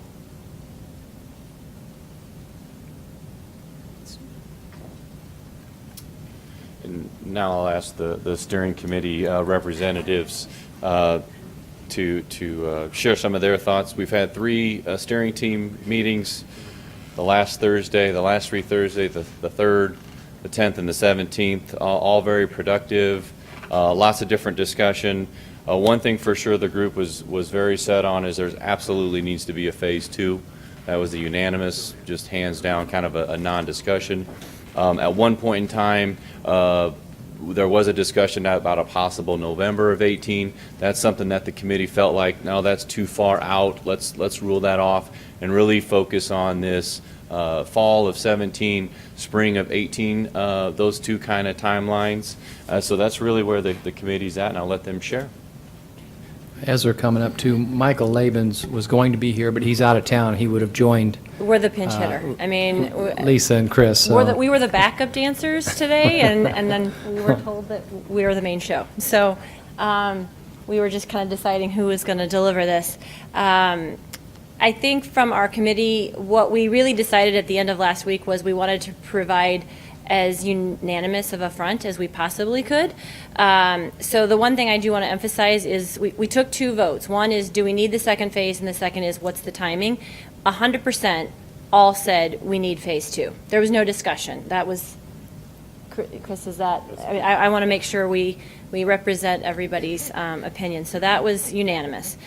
The thing that we had a harder time coming to consensus on was whether or not November of this year or May of next year was, I think, the appropriate timing. And I think that we're mostly split, to be honest with you, because we all want to ensure that we have the best opportunity to pass it. And I think there's a lot of, I mean, nobody can predict the future, obviously. So we wrestled with this quite a bit as to where do we have the best shot at moving forward. So I think what ended up winning by a very narrow margin was May of next year. But I will say that we kind of caveated that with a little bit of, if you felt like as a board you could kind of rally behind November as a date, that that you would have our support in doing so. You know, I think the concerns were, if I can be, you know, transparent and honest, was that this steering committee felt like maybe the board wasn't able to kind of really wrap their head around the bond right now, that there's a lot going on, and that pushing it back to May would give you a little bit more time to really digest it and to have a united front. So that was a major concern, and partially why I think a lot of people said maybe May would be better. But I kind of go back to some of the comments of the parents that were here. I'm certainly one of them. 3 years ago, almost to this date, August 29th, 2014, Ms. Duffy wrote an article in a newspaper saying that the board 9-0 unanimously supported phase 1, and that in that article it said phase 1 would be put on and phase 2 will come in May of 2017. So that's what the article said, and that the board would agree to that. So so for some of us, we feel like we're a little bit far behind, and I hear all these great things about all of the buildings being opened and the wonderful things it does for kids, and we still have an unmet need in half of our buildings, or at least for half of the bond. We have kids that don't have a permanent seat in a classroom. Classrooms are in the basements. I know my own child has portables. And so I think for some of us, we really feel like you couldn't do it soon enough, but we understand that if what you think is best is May, the one caveat I will put in is we would really like to see you make that vote sooner than later. So we don't have to vote, in my understanding, if you push it back to May until like maybe next year, but if you could really say, hey, we're going to move forward and we're going to put it on the ballot in May, if you could make that vote soon so that the public really knows what to expect, that we understand what's coming, I think that would be very helpful. So, Chris, is there, hopefully I've represented all of us. We're ready for questions. Yeah. Okay, board member questions and comments. Mr. Perlman. Can you explain to us a level of discussion that centered around the budget challenges that this district faces in the upcoming future? I think it's fair to say that a lot of discussion around, one of the elements around going with the November date was the fact that it would be a special election. Your burden of the cost would be totally you, and when we got that number, it was about $200,000, roughly about 3 or so, I think. And the question was posed that would that put you in a bad light with the public in respects to potential budget cuts, hard decisions need to be made with the budget, and why couldn't you wait till May and spend a lower amount instead of spending $200,000 right now? That was the budgetary consideration that was put on the table. It didn't dampen the fact that, I think momentum, as it was fair to say, momentum was going toward November, but a lot of other impact came, and we had to consider the monetary discussion and also what would it do to the lid, what other things were coming down the pipeline, and what may be the property tax situation in the future. So that was the heart of the monetary discussion about it. So it was I heard you talk about two different things there. One, the cost of a special election in the fall. But I was speaking more in terms of the biannual shortfall at the state level, the pension challenges, and the yearly cost of maintaining 5 new schools. I think you might want to add in, some of that discussion came, I think it was kind of understood that there were two pots that this bond piece was coming out of. It was the pension piece, and it was the piece that was already there with the buildings. The question was, would the public be able to distinguish between which was which? When you asked for this one, if it came in November, would you be able to get this other one passed with the pension piece? What kind of situation would that put the district in if the state shortfall went down and numbers that have been trending down the state budget went farther? The continued discussion that always happens every session about the formula, would the formula be worse? That was just a lot of the burden to see, could you get, well, the main rallying point was, would this hurt, if the district passed the bond, would it be able to afford operating the district? That was the question. And just one final question, what was the consensus of the group on that? Okay, so if I'm understanding your question, you want to know, did we have a discussion about whether or not the district can afford to operate five new schools? Is that the question? That's Did we long and have a short of it, discussion? sure. Okay, so I would say I don't think we had a huge discussion about that. My sense is Ms. Kanoki was at these meetings, and I guess my thought would be is if she didn't think, or Dr. Turnquist didn't think that we could actually operate all of these school districts, or these new schools, we wouldn't be having this discussion. I mean, I am no finance person, so do not rely on me to answer that question. I would probably turn that question over to the professionals who, that is their job, to make sure this district runs.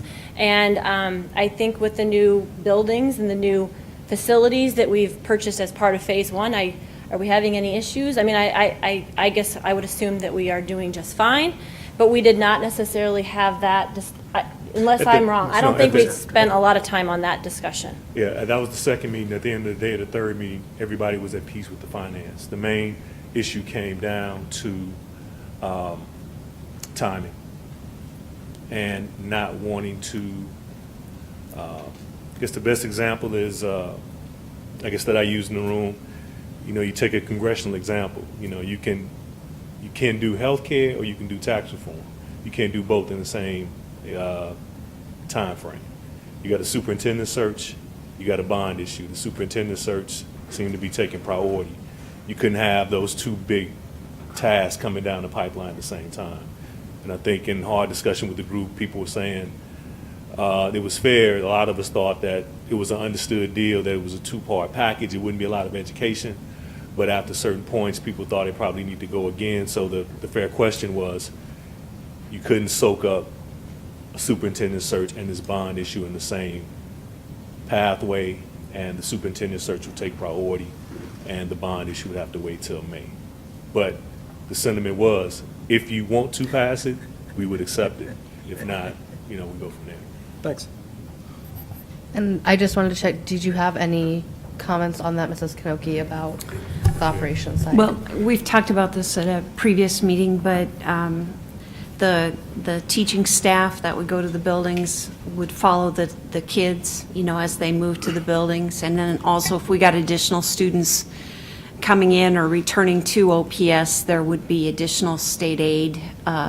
The future, you don't know what the state aid formula is going to do or what's going to happen, but we're the largest school district in the state of Nebraska, and we have a third of all the students in the state. So I would expect there'd be funding that would follow the kids as the formula gets updated. There's also adjustments for a new school adjustment and then student growth that the current state aid formula has in it. Whether they keep that in there or not, is up to debate. But where we're standing at right now, not knowing the future as well as I'd like to, I would think that we would be able to make it work. Okay, next on the list is Mr. Snow. Thank you, Madam President. First of all, I would like to thank the steering committee for volunteering your time on behalf of the community to lead this effort. I know that was one of the things that many on the board thought was needed, that if we are going to go for a second tranche of bonds, we need people in the community, stakeholders, leading the charge. So again, thank you, Ms. Carlson and Commissioner Rogers, for presenting today. I have probably two questions. The first one goes to slide 11 that I think Mr. Summers was presenting. I don't want to put you in a time crunch, but is it slide 11? Yeah. Slide 11, okay.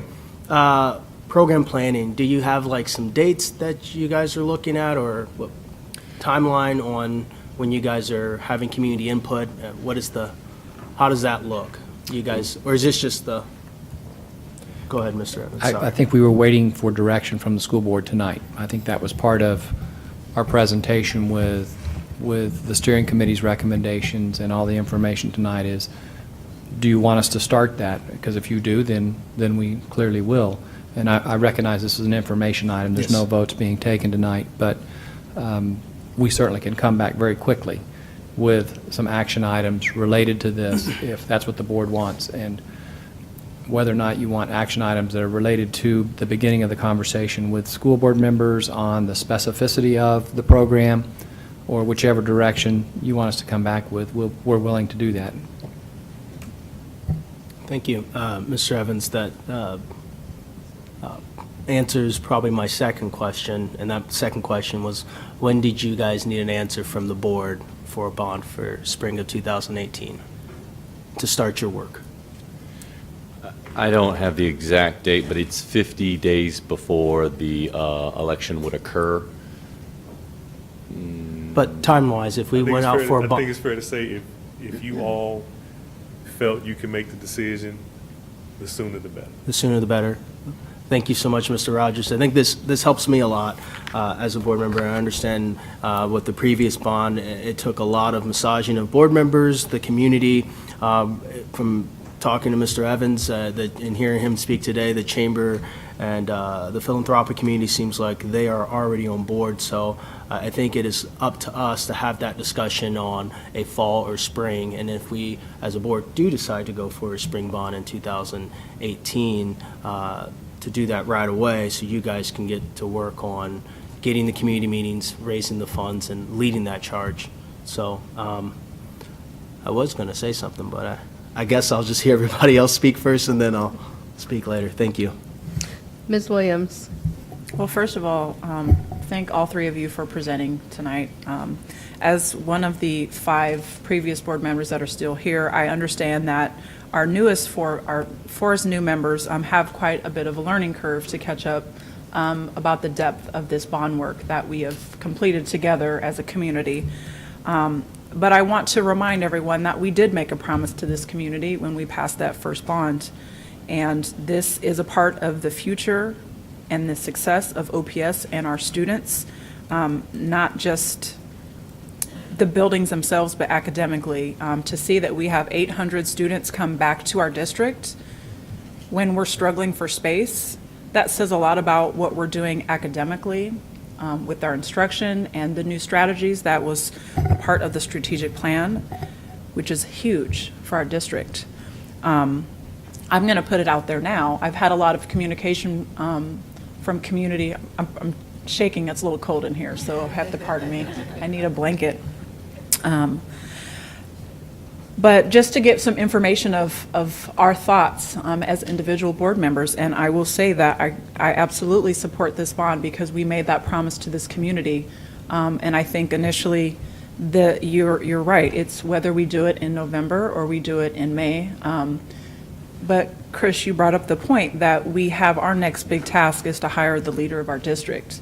And although I wish I could snap my fingers and make it magically happen in November, I think we have to be very smart in what we're asking of our community, because part of the search, as we'll discuss later, and a part of this bond is community feedback.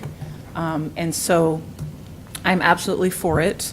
I look at May just because I think that timing with the superintendent search, but I would personally like to see us make a decision sooner than later, because what some of you don't realize is the amount of work behind this to get the support from the community. And so if we could come together, I would like to see us actually make that decision before November.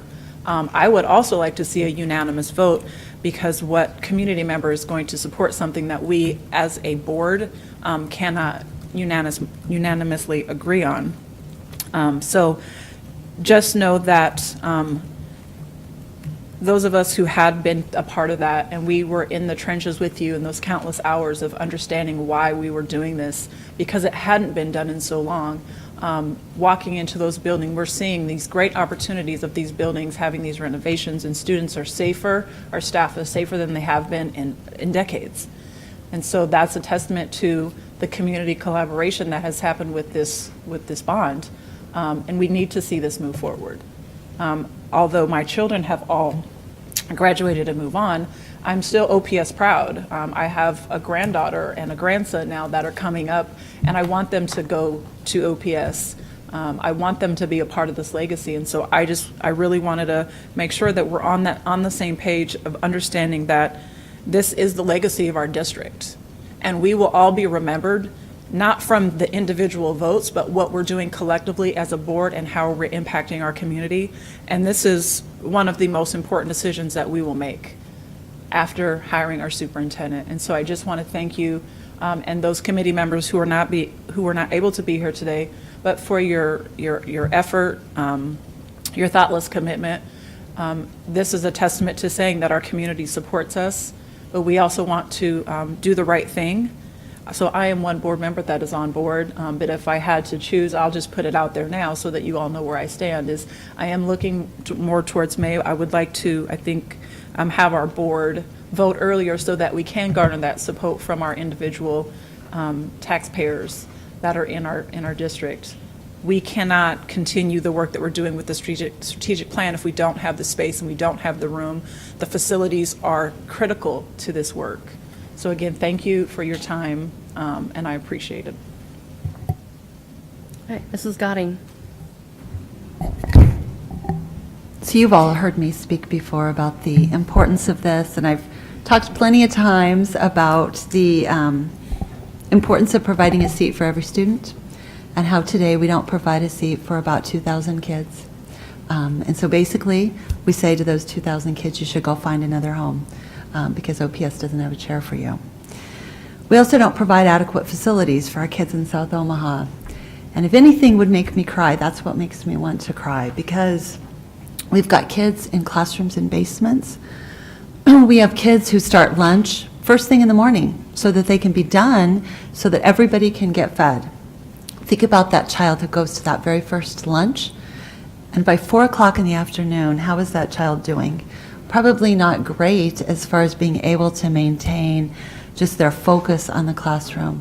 So providing adequate facilities and providing a seat for everyone is really important, and I've said it many, many times.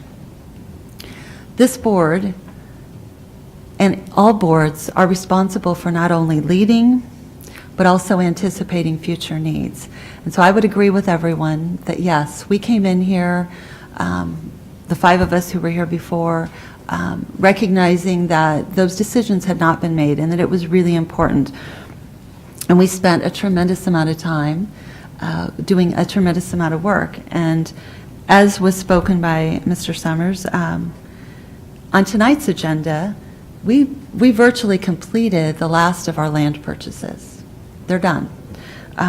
We're pretty much done with that. Last fall, DLR did the facilities study. So right now, we're essentially a year behind on that DLR study because it was completed with the assumption of that 1 to 5 years. We really now need to be at year 6 in order to get 5 years worth of work done. So by May, we'll be 18 months behind on that facilities study from where we thought we were going to be. We did all that work. It was important to do. We clearly now know what needs to be done. The planning phase could start immediately. The comments that we heard tonight from parents, I get to hear on a regular basis. I get to hear the folks who are brokenhearted because their students are going to be all split up, and when it's time to have good friends and to have peer relationships that are healthy and that parents who know other parents, etc., and put their kids in groups together, they find that those friend groups are all fractured because A, we don't have space, and so B, we have to make choices, especially in West Omaha. You need to make choices to attend other school districts, and you need to hope that they're there. When you think about moving forward, if you've been out and seen the construction at the Boys Town area, there's not going to be a whole lot of room at Millard North anymore for the students in OPS. And will that time come before we get a West Omaha school built? And if it doesn't, what are we going to do other than say to our families, you need to sell your house and move out because we don't have a home, we don't have a place for you, and neither does a neighboring school district. So I'm quite concerned from a timing standpoint. I understand the work that has to be done to hire the new superintendent, and I'll certainly be supportive of the direction that this board moves in as a whole, but I think it's really important that we think about what our role is as a board, being able to be the visionary portion of the district, because that's really our responsibility. It's not about doing the day-to-day tasks, it's about visioning and seeing what's going to happen and where our kiddos could best be served. And being in a basement eating lunch at 10:30 is probably not in the best interest of any student. One of the things I would say is that Mr. Perlman asked some time ago, what can we do, especially for our high school students? So I would ask that if this gets pushed back to May of 18, that we make some dramatic changes at Burke and probably Bryan, and that we do everything we can to retain the student population that we have in West Omaha, and whatever that takes from a student assignment plan portion, so that we're not losing our students. So I will, obviously, I want to be supportive with the rest of the board. Obviously, I hear a whole lot more about moving toward November, but I also know that that August 29th date is so specific because that was the date we had to vote on the wording that would go on the ballot. And we're not there by any means, nor have we done the due diligence with our community as far as polling and all of those sorts of things. So I get all of that, but I can't emphasize enough the urgency that we should all be filling at this table. Can I make a comment as well? I'm used to being in public testimony where you don't get to interact, right? So I think I would be remiss if I didn't say, and again, I'm not the finance person, that's not where I'm really coming from, but we had some people on our committee who felt very strongly that if you're looking at how to finance all of this, do we have the money? I mean, nobody knows what interest rates will be in May versus November, and I think people think that they're fairly favorable right now, so continuing to push that off might, from a finance perspective, if that's your concerns, I mean, we don't know. And there was some discussion about that. Honestly, for anybody that was there, if they have more specific information, I just would encourage you as you're discussing this to make sure that you keep that in mind too, that if that's a concern, that may bring a very different environment in terms of the market. So that's all. Mr. Scanlon. I guess I've got a couple of questions for Connie first. You had given us the estimated comparison if OPS passes for the bond fund levies. That's just, that's per value of the house? Yeah, that's per $100 of assessed valuation, and schools have a maximum levy limit of $1.05, so this would be on top of the $1.05. What would those numbers look like if we did a comparison of per student versus the other surrounding districts? I could do that. It'd probably be favorable for us to show I mean, I would that. imagine Yeah. that having 52,000 versus, how many are in Millard? 15, 20, 20? How much you pay per student? Yeah, how much you Yeah. pay per student, and also, in looking at that, I mean, Elkhorn's a growing district, Bennington's a growing district, Gretna's a growing district, we're obviously a growing district, building schools in that sense. I don't know how many schools Millard and Ralston and Westside have built as compared to Right. OPS, but I would just say that I don't think the per $100 of assessed valuation is in apples to apples comparison because we're such a larger district, so I'd like to have that available to I the could do public, that I think that would help our argument, is that we're very conscious of the taxpayer dollars. And we also talked about last time about valuation going up if we Mhm. did do some additional buildings for the district. so. Yes, but, and, you know, talking about the West Omaha High School where, you know, people are bailing out on their homes in middle school and elementary school, that doesn't help property values when you're willing to take bottom dollar, so. Right. And I guess, another question that if you could explain, just, right now, we're on budget, on schedule, but yet we're still going out for another tranche of bonds, and that number's about, what, 100 and some odd million, you said? Yeah, we're expecting it to be like around 126 million. So rather than the 41 million that we have, the first two tranches, because of our premiums, we're going to reduce what the third tranche is so that we don't exceed what the voters had approved for the bond levy. And could you just explain to the public, kind of in layman's terms, what that means, like the premium, how that brought in more money than what we went out for initially on those first couple of tranches? And I'm going to steal Lisa's line. I'm no financial expert. But typically when the bonds are sold, and I think maybe someone from legal may be better at answering the details, but ultimately the process that the district utilizes, I think, is public sale. And then depending on how the financial institution wants to kind of package their purchase to the district, they may offer premium to the district, which could be utilized as revenue or as proceeds. So when the $141 million first tranche was sold, I believe the actual cash that was generated was $152 million. So that happened basically two times. The 141 turned into 156 the next time. But in order to keep with the district's commitment of $421 million, basically the third tranche will be prorated to ensure between the premium the financial entity purchasing the bond pays to the district, and the proceeds value, that net value plus the premium and the net value from the previous two sales will equal 421. So that there is some adjustment that can be made during the actual purchasing process to make sure all the decimals are in the right spot and the exact number is hit that the referendum supports. But that's really what the premium is. The market produces that.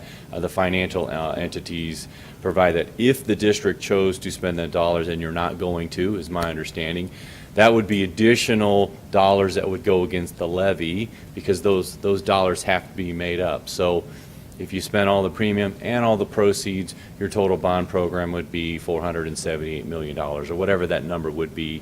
And you have to levy against that 478, not 421. So Again, the idea between the premium and the actual proceeds during the bond sale process, the target is the $421 million. So I guess just bring Sorry. it down to my level, and I'll bring it down even lower. We got a better deal going out for the first two tranches, and so in this third tranche, we don't have to go out for as much money, and we're targeting the 421 million. So I guess that's just what I want the public to understand, is we're not saying, okay, we're going to do what we did for the first two tranches and get as much as we can. We're going to stick to lowering that amount to target 421 million, which was approved by the voters. And I guess then, and this is something that's after that tranche comes in and we go through more of the projects and we're getting towards the end of that first phase. And this is a question, I guess, for the steering committee and for the administration. What would be the recommendation and when would it happen if the projects that we go out for in that third tranche come in under budget? Say we're $10 million under budget. When does this board need to start talking about, okay, we're done, we're finishing up with all those projects, and we're $5 to $10 million under budget? When does that conversation take place, and what are our options? If you do come in under budget, then we couldn't refund it back to taxpayers because it's already been collected and it's a bond issue. So we have needs that we have for the buildings that are beyond, what we would issue for a bond. So you would likely have the board decide, priority-wise, what are the most important things you need to do, and then, go down the list from there. So I think that's his question, is when would the board do that? Is that what your question was? And I think that would probably be the end of next spring is my guess, looking at the projects we have lined up. And let me add one more piece on the bond premium. The end result in layman's term, when we have those good bond premiums, lower tax levy. And so instead of 4 or 5 cents, it may be 4.5 cents because we save some money because of a good market for the bonds. That's kind of the end result, is that it reduces the impact on taxpayers. And because we're under budget, we're using the money wisely and not, we're taking advantage of the market interest rates, and then also not spending as much as what we had anticipated on some of the projects. Okay, and then I guess one other thing that I had brought up in CBOC, and also looking at kind of the initial scope that some people might say, I had brought up, I think Blackburn at one time during this first phase. They went for fire, life, and safety, and they went for their major project, and then I forget, I think it was like maybe a rooftop unit or some other items that were not part of that first package. They were supposed to be part of that scope, but you guys felt that it was better to bring them at a later point in that first phase? So those types of scopes of work are a little bit different. So the assessment that was utilized to identify all the scope of work in 2014, of course, was done by a different entity. So not only is it a different group of individuals doing the assessment, and there is definitely some science behind that, but there's also some art and then some interpretation. And then you also have the prioritization. So if you were using the same assessment, exactly what you said is what I believe the board made some decisions on, is let's delay this a little bit and make sure this gets done in fire, life, safety up front. I would say yes. Some of the scope of work that was identified in 2014 was on the 1 through 3 from a DLR assessment perspective, and some of it moved around a little bit. I think, I don't remember every single line, but in the previous program, I don't recall Phase 2 of Benson having so much mechanical work. But this scope of work is much more mechanical based, again, based on the DLR assessment. So we do have kind of that line-by-line detail you're referring to, but we wanted to try to make sure as all the projects that, again, were slated for Phase 2 and needed work to be whole, those things came over. Again, the type of work moved around a little bit, just because you're using 2 different assessments or 2 different baselines of scope. Is that fair? Does that kind of answer your question? I guess just we have better data to understand what Correct. the total scope should have been at the beginning. And again, it's that prioritized where you're not focused on something that's 15 years out, we don't need to put capital into that asset. We need to focus on something that's going to, fall apart in the next 3 to 5 years, because that's our intention of capital spending. And this again, that prioritized assessment gives you that ability.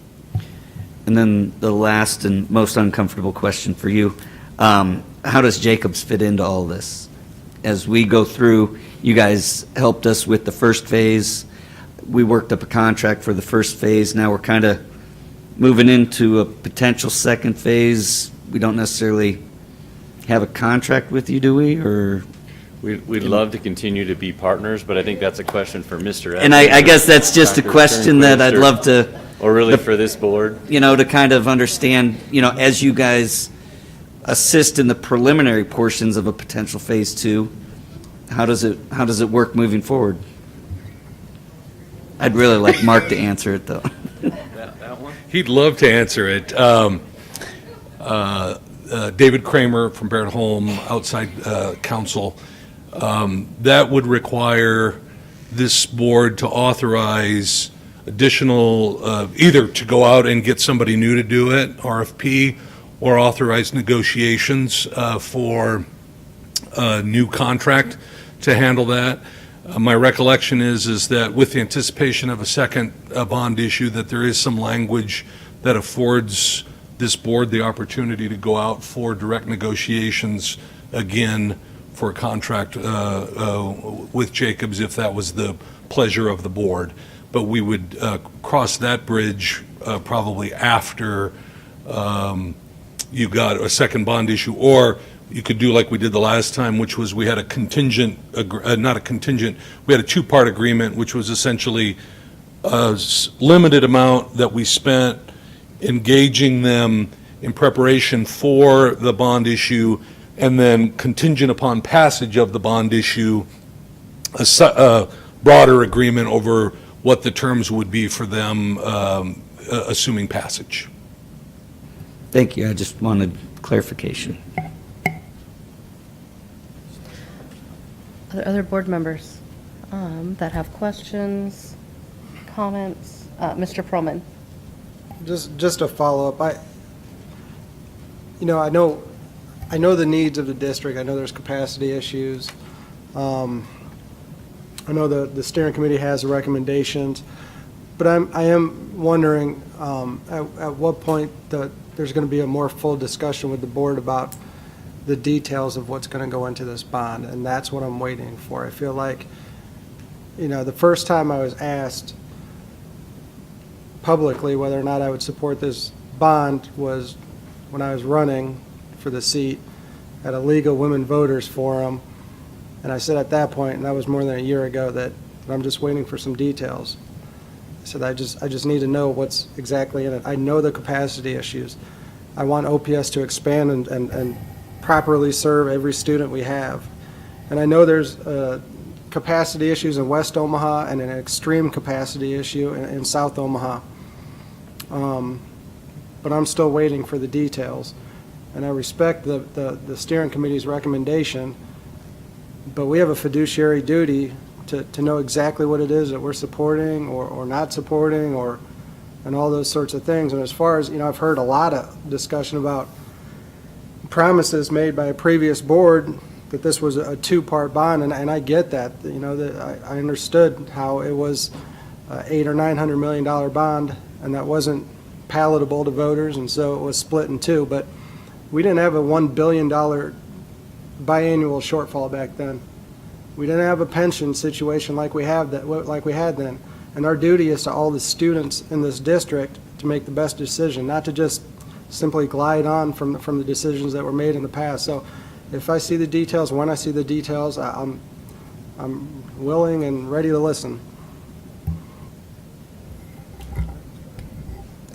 Ms. Williams. So I know Dr.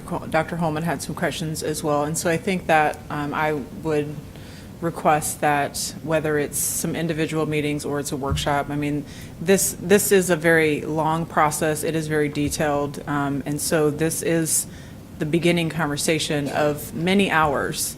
And with that, my ask is that we're all going to be committed to do this together, because it's going to take a lot of hours. And I'm not saying just on a Monday until 2 a.m. It's going to be every day. This thing is very important, and there is a lot of details, and there's a lot of community feedback, and I think that's the part that the community is waiting on. This process isn't a one and done. We make a decision and it's done. We're engaging in our community, all over the community. It's great to have our steering committee and a lot of community members on board, but we need individual taxpayers to come to the table, and that is a part of this process. Is they're bringing information to us, and we're giving information, and we're asking questions, and they're individually as district representatives. Your sub-district is going to have specific things, and we're going to all have to step up and commit that time. But with that being said, this is still an extremely important issue. We have 800 students coming back, which there's state aid attached to those students. And if we have the space, then we will get all of our students back. And so, again, financially, that is one of our top three things, is the superintendent, policy, and the finances. But it is our due diligence to seek this information out. So if you have questions, Mr. Perlman, Dr. Holman, Ms. Cassidy, Ms. Ryan, I would reach out and ask administration, set a meeting with Mr. Evans to begin that conversation so we can get moving. Again, this entire community is watching us, and it's not apples to apples. Like Mr. Scanlon said earlier, our students should matter. We spend less per student than any other district. And yet our students are leaving us because we don't have the space. And not only is it growing in west and south, it's growing east and north. I just had a conversation before this board meeting that one of the schools in my sub-district is busting at the seams in their building. And so this isn't a west versus east, north versus south. This is an OPS problem, and we all need to do our due diligence. So if you have those questions, please reach out to us, reach out to the steering committee, but just get ready for a lot of work. And this next year is going to be a lot of work with the superintendent search, the bond work that we need to, a lot of community conversations. So just pull up your pants and get ready for this. But these are two of the most important decisions that this sitting board right now will have to make. And it's very important, and we also need to do our due diligence. We will agree to disagree on many things as we move forward, but at the end of the day, we need to agree that student success is the most important thing to us, and so we will have to come to a happy medium. Mrs. Gotti. So I would echo what Ms. Williams just said, and just ask that board officers start the process of program planning and start the process of getting us the details behind the numbers. That's a tremendous amount of work, and I remember going through that process before with Mr. Wayne, and just the tremendous amount of time that it takes, and then setting up those group meetings with board members to walk through and eventually get to a workshop. So there's quite a bit of work that has to be done that really needs to be led, by the board officers, and I would just encourage you to get moving as quickly as possible. Oh, Mr. Evans. Just a note, staff is more than happy to start those small group meetings and then preparation for a workshop. We're willing and ready. So I wanted the board to know that. We've talked about that, and we're pretty much geared up to start that process. So I wanted to say my piece as well. I appreciate everyone mentioning the schools in South Omaha, because I think we don't hear about that a lot of times, and we are bursting at the seams. I think I mention Highland frequently, but with same situation at Pawnee and Gilder, where you have almost as many students in portable as you do in the actual school. And we actually lose a significant number of students in the south part of our district too. Not necessarily to Millard, some to Millard, a lot to Bellevue and to Papillion La Vista as well, because we don't have seats for all of our students in that area, at middle school and at high school.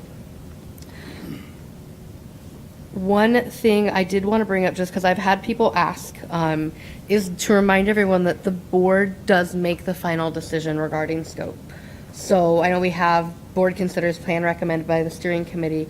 If the steering committee brings back a plan, we can add, we can change, we can work that plan to what we think is the best plan based on the feedback we've gotten from our districts.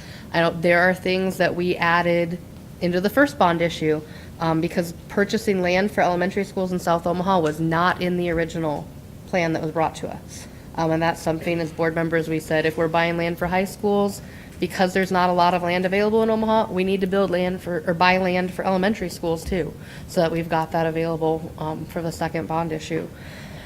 So a couple of asks that I'm going to ask of Mr. Evans and our administration is I've heard several questions here tonight about operating expenses relating to new schools.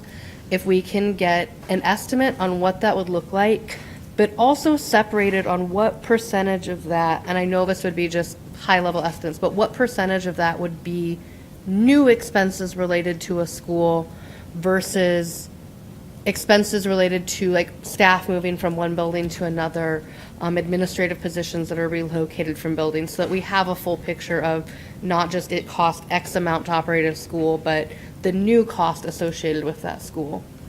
And then if Mr. Ray, you can work with us to get some small group meetings scheduled with board members so we can start that process.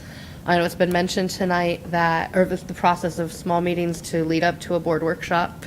It's been mentioned tonight that we did vote on August 29th for the first bond issue, and that was the product of a long, long summer of multiple board workshops, multiple small group meetings, community meetings, individual meetings with us literally sitting down and going line by line of saying, this is really important, this could wait till a second bond issue.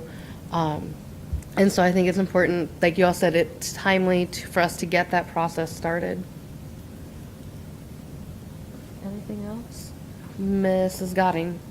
I would say that one of the really important components before getting to the small group sessions is really trying to figure out scope, so that there can be good scope discussions in those small group sessions, and I think that's probably really critical. So I would say that it's very important that staff and Jacobs work to figure out what those numbers are, because some of the things we see on slide, I'm not sure which slide this is, but the one that shows the new buildings and the work in the DLR piece, we also know that there was other work that schools were counting on to come in phase 2. So I'll just throw out Northwest. I mean, they're looking at some additional things that once they realized what they had, they didn't have enough money to get everything done that they needed to. That's not going to be in this number.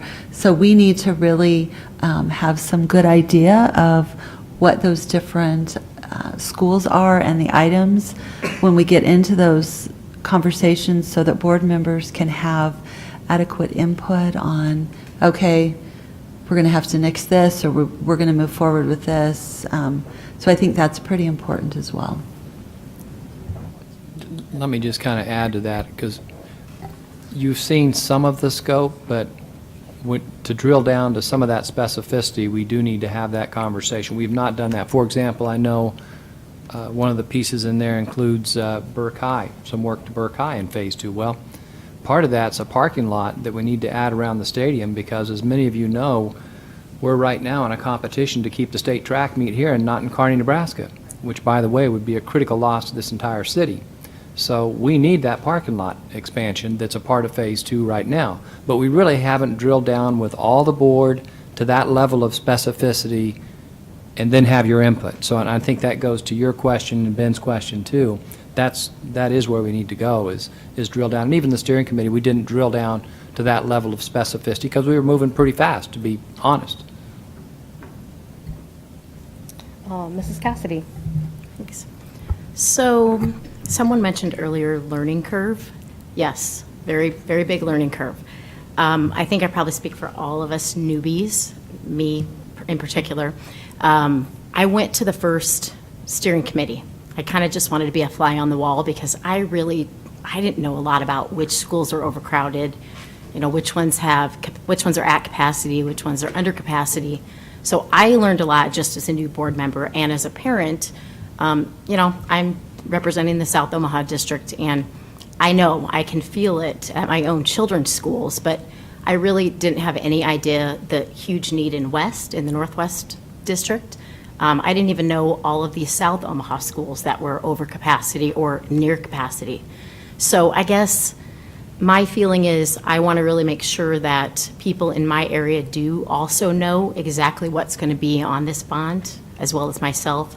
So I would welcome greatly any and all meetings that are upcoming so that we can learn a lot more about what specifically is going to be on this bond and how it's going to affect taxpayers, because those are huge concerns with, at least I know, people in my area.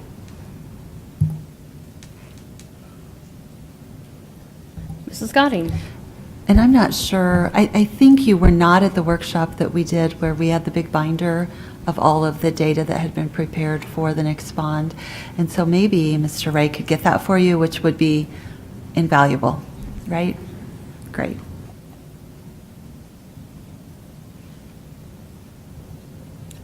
Last call. Anyone else? Okay, I do want to say thank you, especially to our steering committee members who are here tonight presenting. Like I said, we will work on getting board workshops scheduled, getting information out, and getting you all our exact next steps for moving forward. The good thing is we have a board officer meeting tomorrow, so we're already going to get started on it. All right, our next information item tonight is J1B, which is a transportation update. And while our presenters for that one are coming up, I want to say we added this item to our agenda before the start of the school year, just recognizing that we had transportation issues last year and that we made all the changes to the student assignment plan, and so we thought it would be beneficial to have a quick update now that we're a few days into the school year at most of our buildings, over how things are going, how communication's going, and hopefully hear positive news. Good evening, Madam President, Superintendent Evans, and members of the board.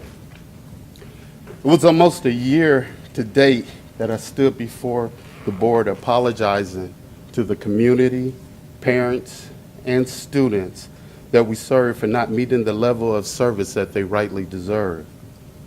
Today, I want to thank the board, its constituents, the community, school staff, and most importantly, our parents and students for their patience and allowing the Omaha Public Schools Student Transportation Department and Student Transportation of America the opportunity to embrace a new student assignment plan and to implement multiple initiatives that ultimately enhanced our transportation system and supported a successful start to the current school year.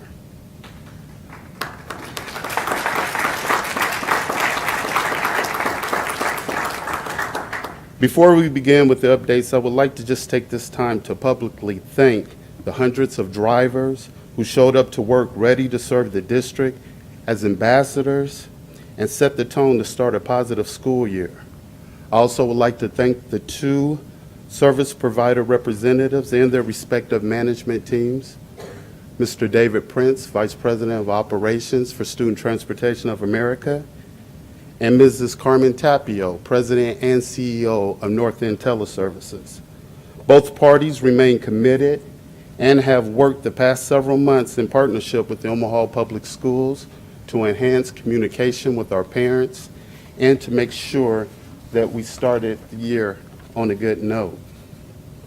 Also, several divisions within the district have also worked closely in this collaborative effort throughout this past year to support OPS and Student Transportation of America. I would be remiss if I did not acknowledge key teams that played a critical role these past few weeks in the final preparations for the start of the school year. Hence, I'd like to thank research and student placement for their successful efforts in communicating changes to the parents. Dr. McFarland for training the entire transportation team, OPS, STA, and NET. Human Resources for their driver recruitment efforts. Special Education and Staff Development for driver and phone training of staff. Mr. Rob Dixon and Ms. Lana Adulaju for spearheading the great IMS team for updating the overall transportation communication system. And finally, on behalf of the OPS Student Transportation Team and Student Transportation of America, I would like to thank the Executive Council for their continued support, especially Mr. Ray and Ms. Monique Farmer for her diligence in keeping all parties on task and accountable to meeting our specific goals through daily updates. So again, I say to you all, thank you. Now, with that being said, I would like to just go ahead with a brief update of, I'm just hitting buttons the whole time, I guess. A brief update of some of the critical initiatives that we talked about in the past workshop in July, just to update the team. Right now, we started out this year with sending out letters. We were able to get the letters out as scheduled, additional week in advance. With that, we sent out approximately 20,000 letters to the parents of special education and regular education students. With mailing those letters out earlier, we were able to get a lot of feedback from the parents that let us know the changes that needed to be made. We made several changes in terms of adding students, dropping students, change of addresses, phone numbers, etc. At this time, we are receiving approximately 100 to 150 changes a day that's being made by the routing team. In addition, I'd like to thank Ms. Godden for some input that she gave. With those letters that went out this year, we did add, at her request, a disclaimer to for the parents, a notification if they no longer wanted transportation services. Usually that has not been a big feedback from the parents, but this year, since August 4th, we have received 615 ridership cancellations, and that is a tremendous number in comparison to the past. So thank you for that input. As well as our student transportation website, since July 31st to now, we have had 658 views. Again, I'd like to thank Ms. Williams. One of the things that she had inquired about was me as a director being able to take on all the questions when people were calling. With the input from District Communications and IMS on the enhancement of our website now, not only do we have multiple languages, not only do we have answers to frequently asked questions, but there's a component now on there that the parents can send in questions to us via email or comments. And with that, we have it set up to those questions to go to a team instead of me receiving them all. Therefore, to date right now, since July 31st, we have 73 responses to questions that have come in. And those are questions that have allowed parents to be a little more happy not having to wait maybe for a phone. They can just send an email to our team, and we've had a 24 to 48 turnaround period to get the answers to their questions. In terms of workforce update, right now, student transportation, OPS is student transportation. We currently have 249 drivers. We have 211 routes. That gives us an additional surplus, approximately 38 drivers that we can use to help us with the absenteeism. So we're sitting in a good place right now with the drivers. If we have drivers out due to illness, tardiness, we don't have to be in a shortage situation, if you will. We're sitting in a good spot. With special education transportation, it's always good to know with special education, it starts at a certain level, but it increases. Every day we get new students that go on special education, so that number will go up. However, we do have drivers, additional drivers for that coverage. In terms of Student Transportation of America, they have 416 drivers at this point, and they have 330 routes that we have given them. So they have some 80-plus drivers. in addition, a surplus to help and assist with their absenteeism. Both OPS and STA will continue to have driver recruitment efforts, whether it be job fairs, still staging buses that are wrapped to get drivers hired on. We will continue that throughout the year to make sure we sustain the numbers. Right now, we only had 2 days of school, at least for this data, and in terms of our own arrival time, OPS transportation is sitting at 97%, and STA is sitting at 99% based on the bell time arrival. And why we have that 97 and 99 is because you are going to run into situations where there's an accident, or for example, today we had bad weather, it was hail and a lot of rain, and when you have that intense weather conditions, the buses will drive slower to be safe with the students on board. In addition, with special education buses, we will have times that the drivers have to take a little more time just to be careful with the parents, allowing them the additional time to bring students out with behavioral needs. It takes a little time, more time to add them onto the bus. So then my final thing I want to cover with you is just going over the routes. With the new student assignment plan allowing us to route more efficiently. Now, last year, this time, we had 476 buses. This year, as of today, we have 373, which is the difference of 103 buses that we're saving. Last year, we had 19,075 students scheduled for transportation. Right now, we're at 18,195, a decrease of 880 students. And then the big number is last year, we were at $26.6 million in terms of contracted services. This year, with the decrease, we're at $19.4 million, which is a savings of approximately $7.1 million.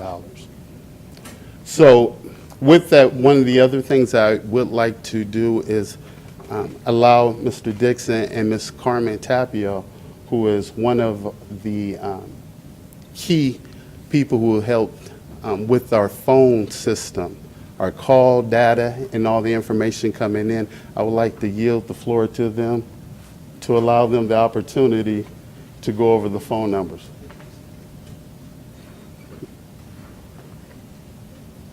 So,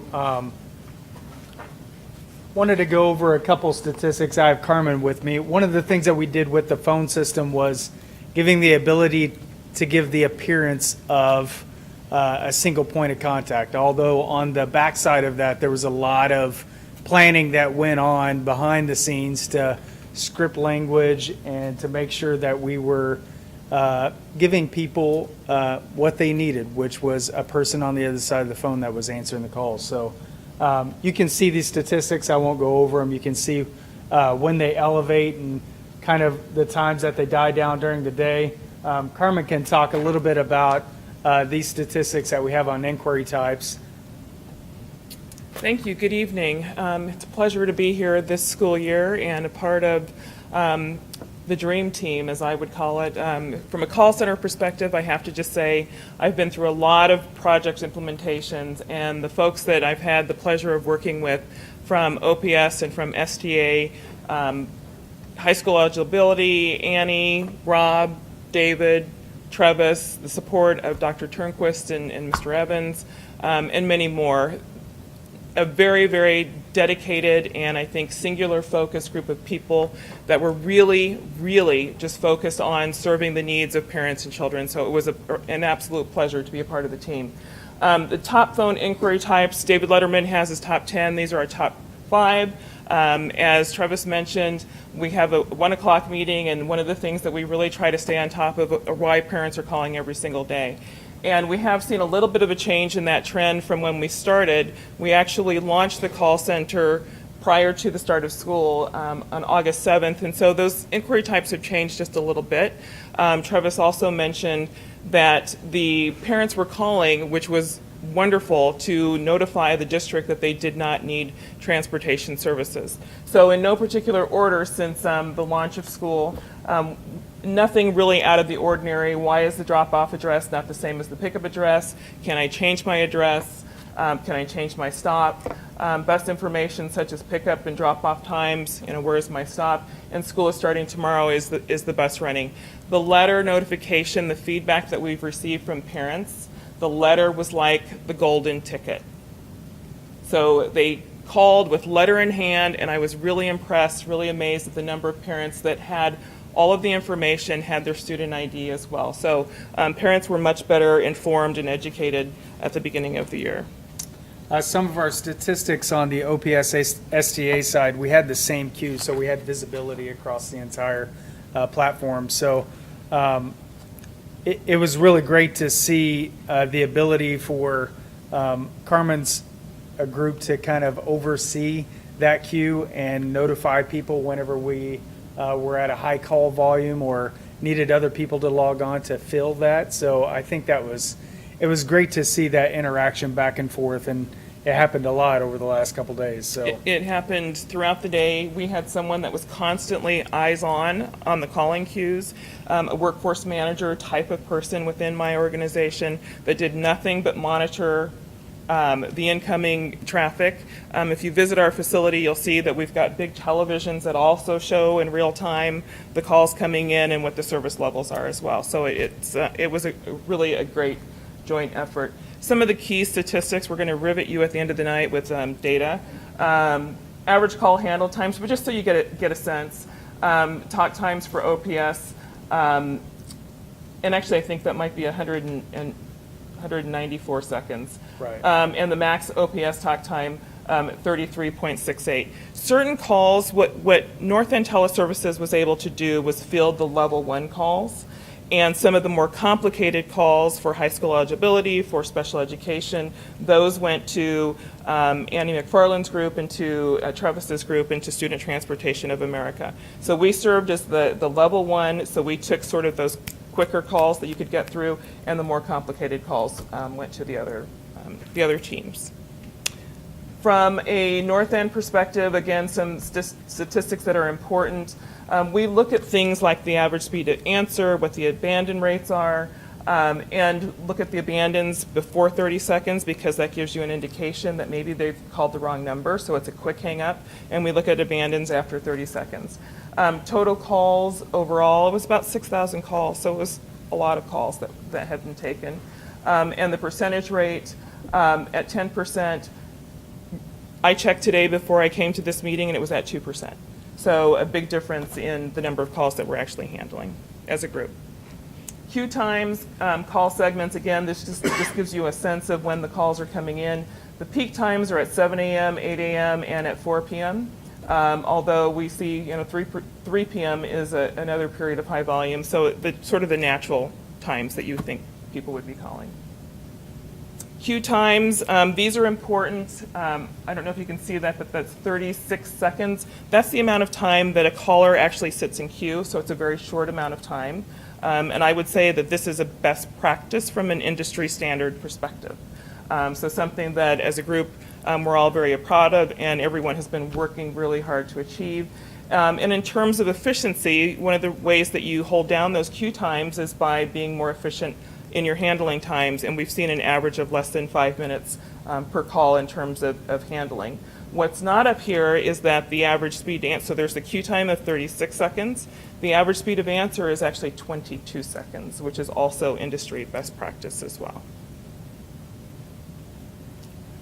So you have some other statistics too, I'm not sure if. Actually, I think we covered everything in the slides. Are there questions that you have? Sure. You go back to page 9. Page 9. Yes.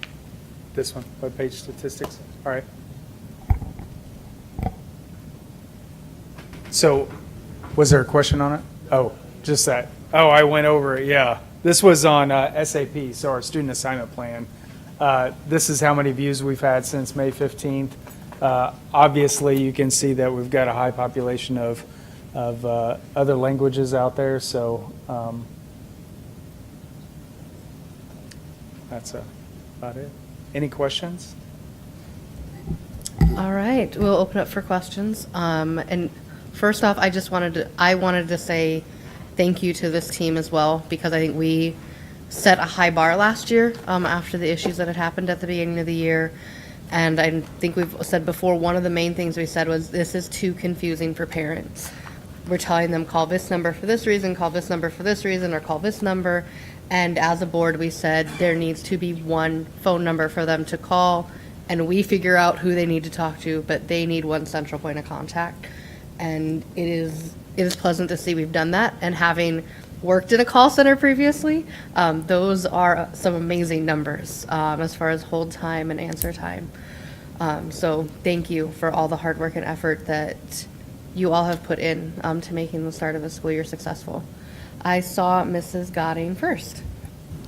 Well, I would just say it's wonderful to not have TV cameras back here for this, although we wish they were here for this, right? Because this is really good information, and so what a great way to start off the year.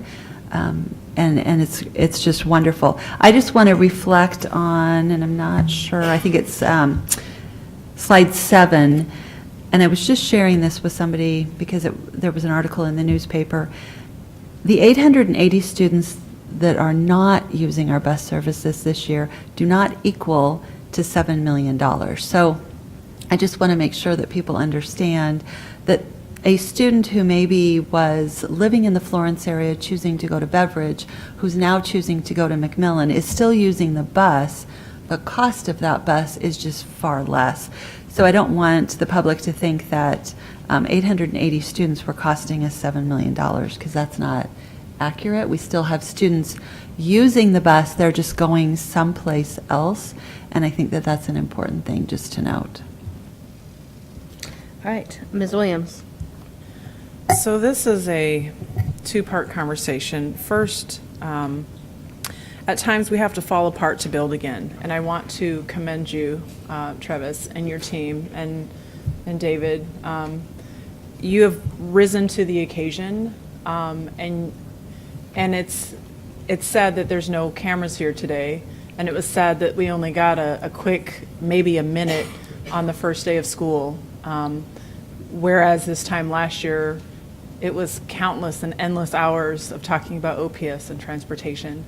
And so I just want to give you both kudos, Carmen as well, and Rob. I mean, everyone that has really stepped up to make this happen for our students, because at the end, this is for our students. To see our students at school on time, the first few days of school, is the greatest start to the school year that we could ever have. Second, I want to past and previous colleagues, Mrs. Godding, Mr. Snow, Ms. Underwood, who is no longer with us, and myself, sitting in the original student. She's not with us on the board. You are too literal. Has it been that long of a day? Did you guys look at the sun today? She's not with us on the board. She is at home taking care of her cute little, her son. But I want to give credit where credit is due, is because there was many years and many hours of having this conversation, which is at some point a direct, this conversation tonight is a direct result of student assignment plan and committee work and research and really having this conversation. So although we had a huge fall apart last year, we have come back, and you have come back and really shown what we're capable of. To see that our costs for transportation are down $7.1 million. And for those of us who ran in 2013, many of us were talking about transportation as one of the needs of one of the reasons why we ran. And so sometimes it takes something horrible to happen to make us realize the greatness and the collaboration that we can do to serve our students. And so I just want to, again, commend all of you for doing above and beyond to make sure that we didn't have the same occurrence this year, and the fact that we have saved our district $7.1 million is amazing. And in a place that we know that transportation is so key for many of our students to get to school. We are picking up more students than we had previously, and we're spending less dollars. That is truly, it makes me very happy. So I can say on that bullet point, when I ran in 2013, I can check that box off. is that we've advocated for that, and I've advocated for that, and as a board, we have. And so, but it's because of your work that we have been able to check that box. So I just want to give you your due diligence, and very excited that we have Mr. Perlman and Dr. Holman on our student assignment plan committee right now. And so, again, this is another show to the community that when we come together and we collaborate internally, we can do amazing things. The numbers don't lie. The beginning of the school year doesn't lie. And so I'm excited to kind of get the debriefing and in our next few meetings of what does that look like as we begin to talk about potential bond in the future and new schools, and what does that look like. But in a world that transportation doesn't always happen in big urban districts such as ourselves, our other urban district, Lincoln, doesn't provide that transportation to their students. And so we should be patting ourselves on the back for this work. This is amazing, and so many families depend on this. And so this is actually a very proud moment for us, and we should all be sitting here smiling and standing with our staff in collaboration and saying thank you for this work, because 52,000+ students are getting to school, families are getting the support that they need, and understanding the growing pains of not everyone got exactly what they wanted, but we all came to the table willing to sacrifice a little bit in the end to make sure that our transportation system is going to be a model for other districts across the country. So again, Mr. Salas, thank you, and all of your team of collaborators for putting OPS back on the map and showing our community what we can do. Thank you. All right, Mrs. Cassidy. Okay, so I'm going to speak here as a mom because I have a child being bused. The first day of school is like Christmas for me. I love it. But I tell you what, it was like Christmas and New Year's this year because the bus came, it was on time, my kid was excited, the driver was personable. Oh, it was great. So I just wanted, reiterate, I know it's getting late here, but I could not go without thanking you personally. I've been waiting all week to thank you all personally for all your hard work. I know it was a long time coming with past boards, all the work that you've done, but as a mama, you hit it on the nail, you hit the nail on the head, whatever the saying is. Everything went really smooth. And when I got to school, the next couple of days, I took my other daughter to school, which I did lose her busing, but I won't hold that against you, middle school. But anyway, even just going to her school and seeing all the kids get off the buses and just everything seemed to be so orderly. I know the number of buses coming into the schools has really helped the flow of traffic at all the different schools. So that's been great. So again, just wanted to give you my ultimate thanks. Job well done. All right, Dr. Holman. Like everyone else, thank you so very much for your hard work, your efforts, your collaboration, just your trust in each other in developing and devising a plan that worked to the best for all of our students. And it's just so awesome to actually see the data and to see how everything just came to fruition just based off of your plans and the work that you guys put in towards the plan.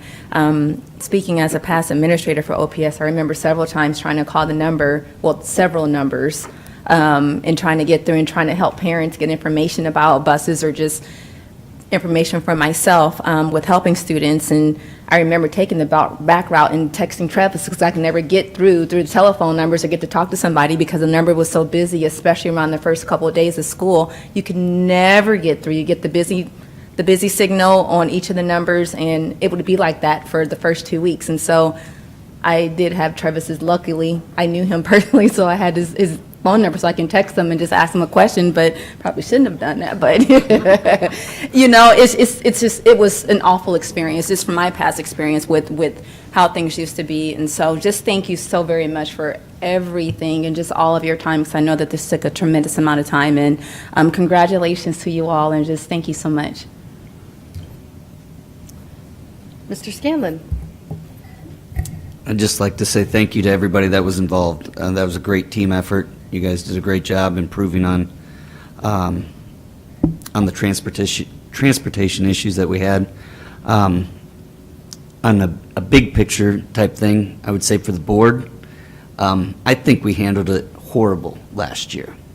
We had a special board meeting to come and bash our own administration and to tell them what a crap job they did with it and to publicly humiliate them when there wasn't a single person in this administration that said, hey, let's have a really bad busing incident this year. Let's screw this up and let's just make this horrible. And you had people that were going out on this board and past members that were bashing the administration. That's not a very professional way to go about things. And that infuriated me because we do have a very competent administration. We have very competent staff. All it takes is, hey, Mr. Evans, you know there's a problem. Fix it. And that's what a board should do. He's the CEO. You sit back and you say, this is a problem. Obviously, I'll forward you all the comments that I'm getting, but this is what needs to be done. And this is the result of that. And I don't feel that moving forward, when we get public pressure on things, you have to sit there and you have to assess them and say, you know what? All right, we have a problem. We'll address them and we'll get it taken care of. But sitting there and having special board meetings to publicly point fingers and to say that you're screwing up, you're doing this, I think that that was incredibly unprofessional of a number of board members. And hopefully we can learn from that as a board and we can move forward and we can solve problems that are going to come up, because I'm pretty sure with 52,000 students and 4,000 plus teachers, more administrators, we're going to probably have another problem, one or two. But I think that that's where I thought that we failed monumentally as a board in this whole thing. And I thank the administration and the superintendent for picking up and getting that problem solved. Thank you very much. All right, Mrs. Godding? So I just want to acknowledge a few people that we didn't thank, because there's one person sitting at this table that often doesn't like to have attention drawn to him. And so I'm going to thank Mr. Ray publicly in front of everyone, because had it not been for him,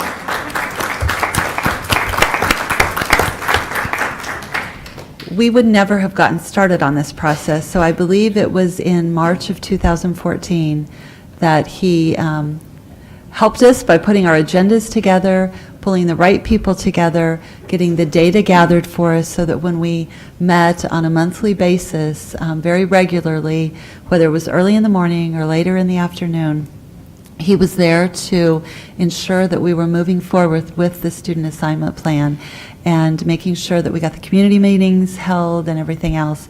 The other group that was critical to the process, because it's really two things, it's the student assignment plan happens to be coming at the same time that we're fixing a whole lot of busing issues. The other group two groups that really need to be recognized are research, along with Annie McFarland and her team for completely, getting the data for us and then digesting it and making sure that every family was informed. And we fully expected this fall to get all kinds of complaints at this board meeting, and we didn't have those.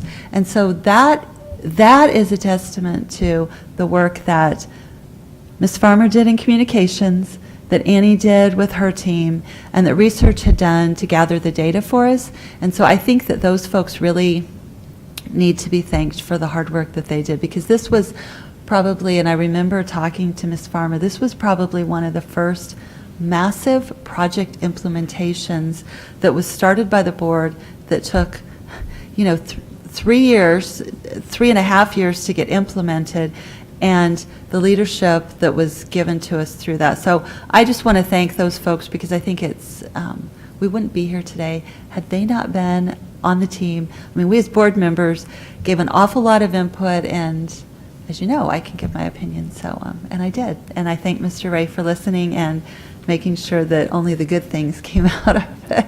So thank you so much. Mr. Snow? Thank you, Madam President. First of all, Mr. Salas, I would like to issue an apology. I was probably one of those board members that was probably ticked off and came at you that meeting, that it didn't when our transportation did not go as smoothly. So again, I apologize. I also apologize to anybody else that I've offended during that meeting. However, we are here. We have 97% on time, 99% on time, and that is from the work of everyone in this room, not just the community, not just research, but everybody on the board. Everybody should give themselves credit because we all bought in that we were going to be committed to the process. We were going to be committed to the process, and we were going to work through with the workshops, Mr. Evans leading the group, bringing in outside partners to help. We got it done. And I take my hat off to you. Thank you so much. Thank you so much, Mr. Evans. I understand that Travis has an assistant, somebody there helping him in his office too. So that's a good thing as well. So with that, thank you. Thank you. Mr. Perlman.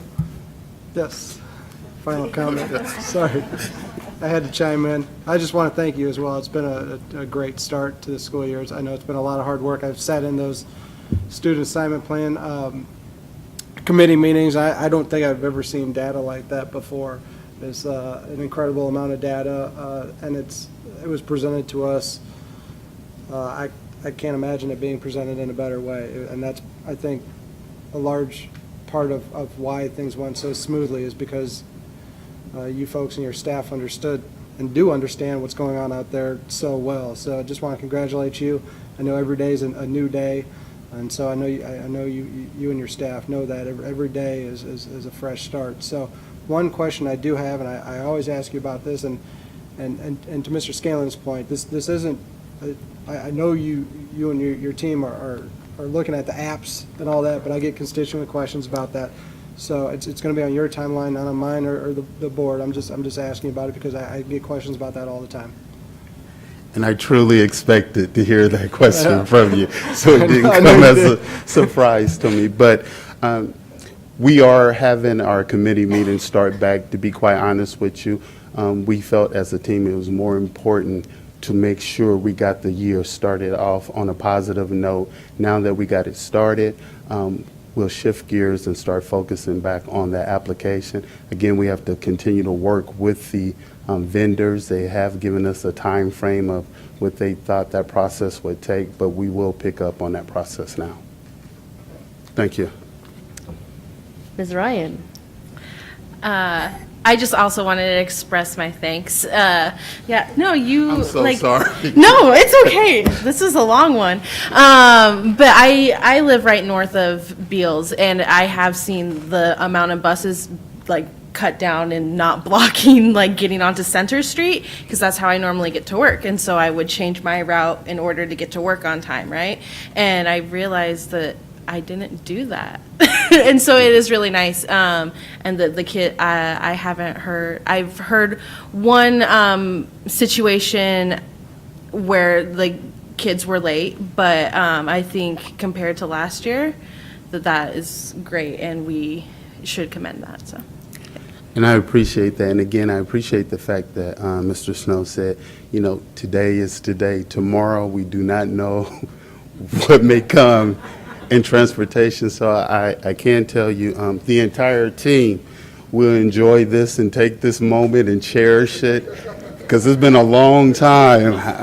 Me and Mr. Prince just kind of talked about the first day, and it was tough. It's been a tough year, a challenging year, but as Ms. Williams said, it's not about the situation, it's about how you respond to the situation. And everyone from NETSTA, definitely all the district members, were committed to making sure that we got off to a great year. And the leadership is what really helped. I mean, you can only do it if the leadership is allowing you to do the things to make it happen. And we did get that support from several people across the district. I know I forgot someone, but it was just that many people. And like I said, it started from meeting once a month to twice a month to every day. And that was necessary. And it kind of let us know, me and Mr. Prince, what things it takes to get a day started where Mr. Evans can call me and tell me that he did not receive any phone calls on the first day of school or any complaints, or Dr. Turnquist can tell me that she did not receive any complaints. That's major to us. And again, STA, I give them a lot of credit. I mean, it was a lot of, as you said, fingers pointed, but again, we have 200 and something routes. They have, 300 and something routes, and their buses are just as visible as ours, and they did what it took to make sure that we can stand before you today, because I tell you, just as you had already planned to put this on the agenda, I was thinking of every excuse that I could be out of the city or away, so I wouldn't have to be before this board. And it's a good day, and like I said, I'll enjoy it. Who knows what is expected tomorrow. And the reality of it is, when you transport almost 20,000 students, it only takes one or two students to make the media headlines, and it projects a whole negative image that doesn't really reflect what is going on the day-to-day. Now, that was not the case last year, and we understand it. But moving forward, I say to you, the crisis is not here. There's not a driver shortage. We have all the drivers, and we'll move forward. Can there be hiccups when you transport as many as we do? There will come, but we'll address those on the day-to-day. And again, thank you for your patience in allowing us to redeem ourselves. Thanks. All right.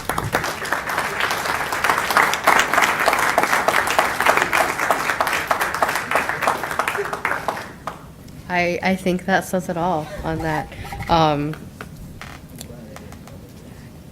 In the interest of time, because our strategic plan update will probably be about an hour long, unless I see major disagreement from someone, we are going to move that to our first board meeting in September.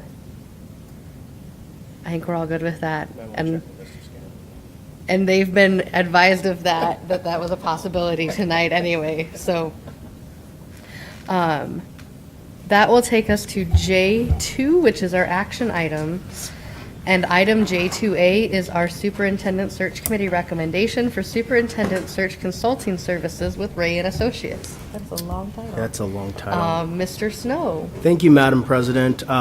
The search committee met on August 17th. If you guys are, just give you guys the timeline, we opened up the RFP for the superintendent search on August 8th, and it closed on August 15th at 2 p.m.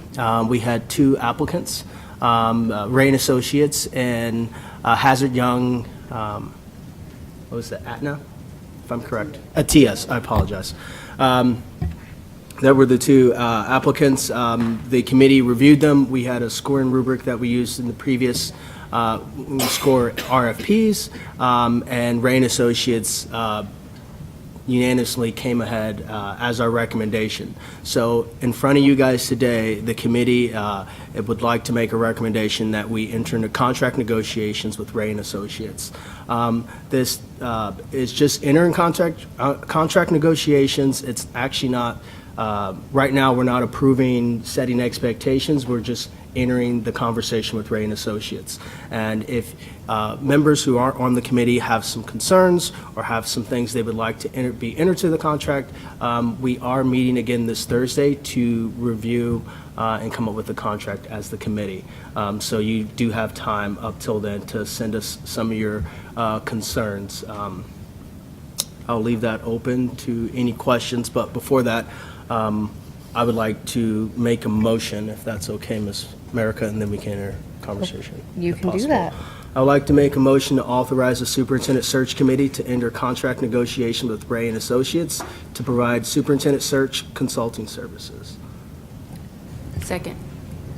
All right, we have a motion by Mr. Snow and a second by Dr. Holman. And before we move into discussion, I do want to, I think Mr.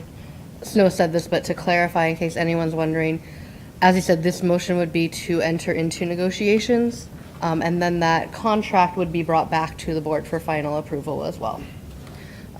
Is there any board discussion on the motion before us? Mr. Scanlon. Well, I guess just a couple things. This was the original search firm that was recommended by the original Search Committee, Accountability Committee. When they presented, they had, I believe, a 4-member team. Will the Superintendent Search Committee be negotiating with that same team of people? Or do we know who would be a part of that Ray and Associates team? Because I believe when they presented, they said those 4 would be the ones that would be leading that superintendent search. Is that the case on this go-round? We haven't gotten that far. The previous conversation we had, we talked to Mr. Ray on the phone. We have a board officer call tomorrow. Not Mr. Ray. The Ray and Associates. We have a board officer call tomorrow. I can bring that up with them if they're going to be bringing their original team. But just looking at the RFP, it seems like they are bringing the same package that they did before. That's just looking off the RFP. Because if I remember correctly, it was a very diverse search group that I didn't rewatch it from, I believe that was November sometime. But I was impressed with the diversity that they brought with their search committee. I will make that known tomorrow during our conference call. Any other board comment or questions? Seeing none, we have a motion by Mr. Snow and a second by Dr. Holman to authorize the Superintendent Search Committee to enter into contract negotiations with Ray and Associates to provide superintendent search consulting services. Roll call, please, Mr. Ray. America, Aye. Pearlman, Aye. Ryan, Aye. Scanlon, Aye. Snow, Aye. Williams, Aye. Cassidy, Aye. Goding, Aye. Hallman. Aye. 9-9. Motion passes. Mr. Snow? So just to let everybody on the board know, we are ahead of schedule. If you guys have any comments, concerns, or suggestions from myself or anybody on the committee, please let us know. This might be a committee meeting with and leading the search, but this is a full board process. So if there's anything that you would like to know, or if you want more information or anything like that, don't hesitate to reach out to me. I'm completely free. Thank you. And I would add, if you do have specific concerns or specific items you would like to be included or addressed in the contract, if you could email that to Mr. Ray, so it's going to one central location, so he can bring that to the committee's meeting on Thursday. I think I saw him mouth by Wednesday. No, just no relation to the other Oh, Rays. he is no relation to the Ray and Associates Ray. All right, we will move on to item J2B, which is indemnification of Daniel Bartles. So move. Second. Prior to the motion, or will my action be after the? That motion? would be when we are voting. Okay, Yes. so there's a second on the floor. Yep. Yes, so we have And a then we go motion in. by Mr. Snow, and a second by Mrs. Goding, I think I heard, or was that Mrs. Williams? Sorry. A second by Mrs. Williams.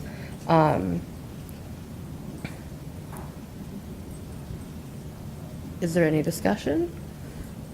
Seeing none, roll call, please, Mr. Ray. Pearlman, I will be abstaining. Ryan, Aye. Scanlon, Aye. Snow, Aye. Williams, Aye. Cassidy, Aye. Goding, Aye. Hallman, Aye. America. Aye. 8-0. Motion passes. And that would be 8 aye with 1 abstention. Yes, 8-0, 1 Officially, abstention. okay. We will move on to item J2C, second reading of recommended policy changes. Usually we do have these on consent agenda, but at the request of any board member, we can move things from consent agenda to an action item. Ms. Williams. So just in conversation, I know that the one particular policy that I think we should have some more conversation would be 8346. So other than that, I would be okay with approving all of the others, but having more conversation about that particular. Mr. Perlman?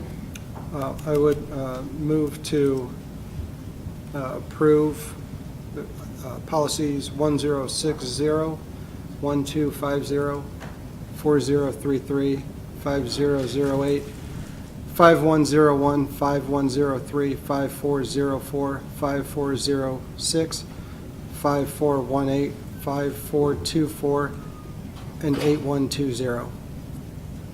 Second. Okay, we have a motion on the floor and a second to approve the second reading of policy 1060, 1250, 4033, 5008, 5101, 5103, 5404, 5406, 5418, 5424, and 8120. Is there any discussion regarding those policies? Seeing none, roll call please, Mr. Ray.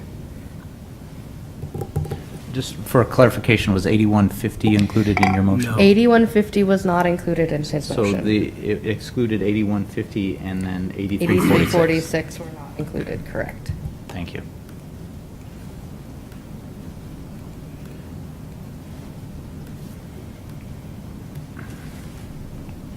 Ryan? Aye. Scanlon? Aye. Snow? Aye. Williams? Aye. Cassidy? Aye. Goding? Aye.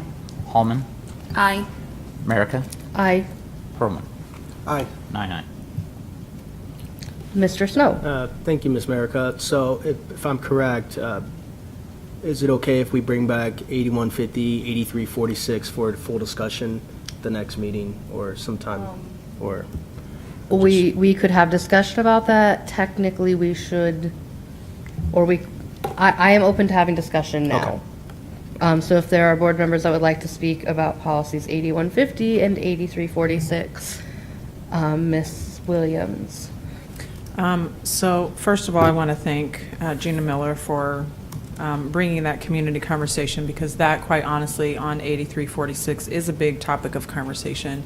This is the only time that our public can address the board as a whole, and we would be doing ourselves a disservice to limit those to 3 minutes. And so I will not vote to approve this or approve a policy at less than 5 minutes. And I did want to have that conversation first, because I know that Ms. Miller is here, and I know that she stayed because this was important to her. And she is a huge community voice, and so we should have this conversation now.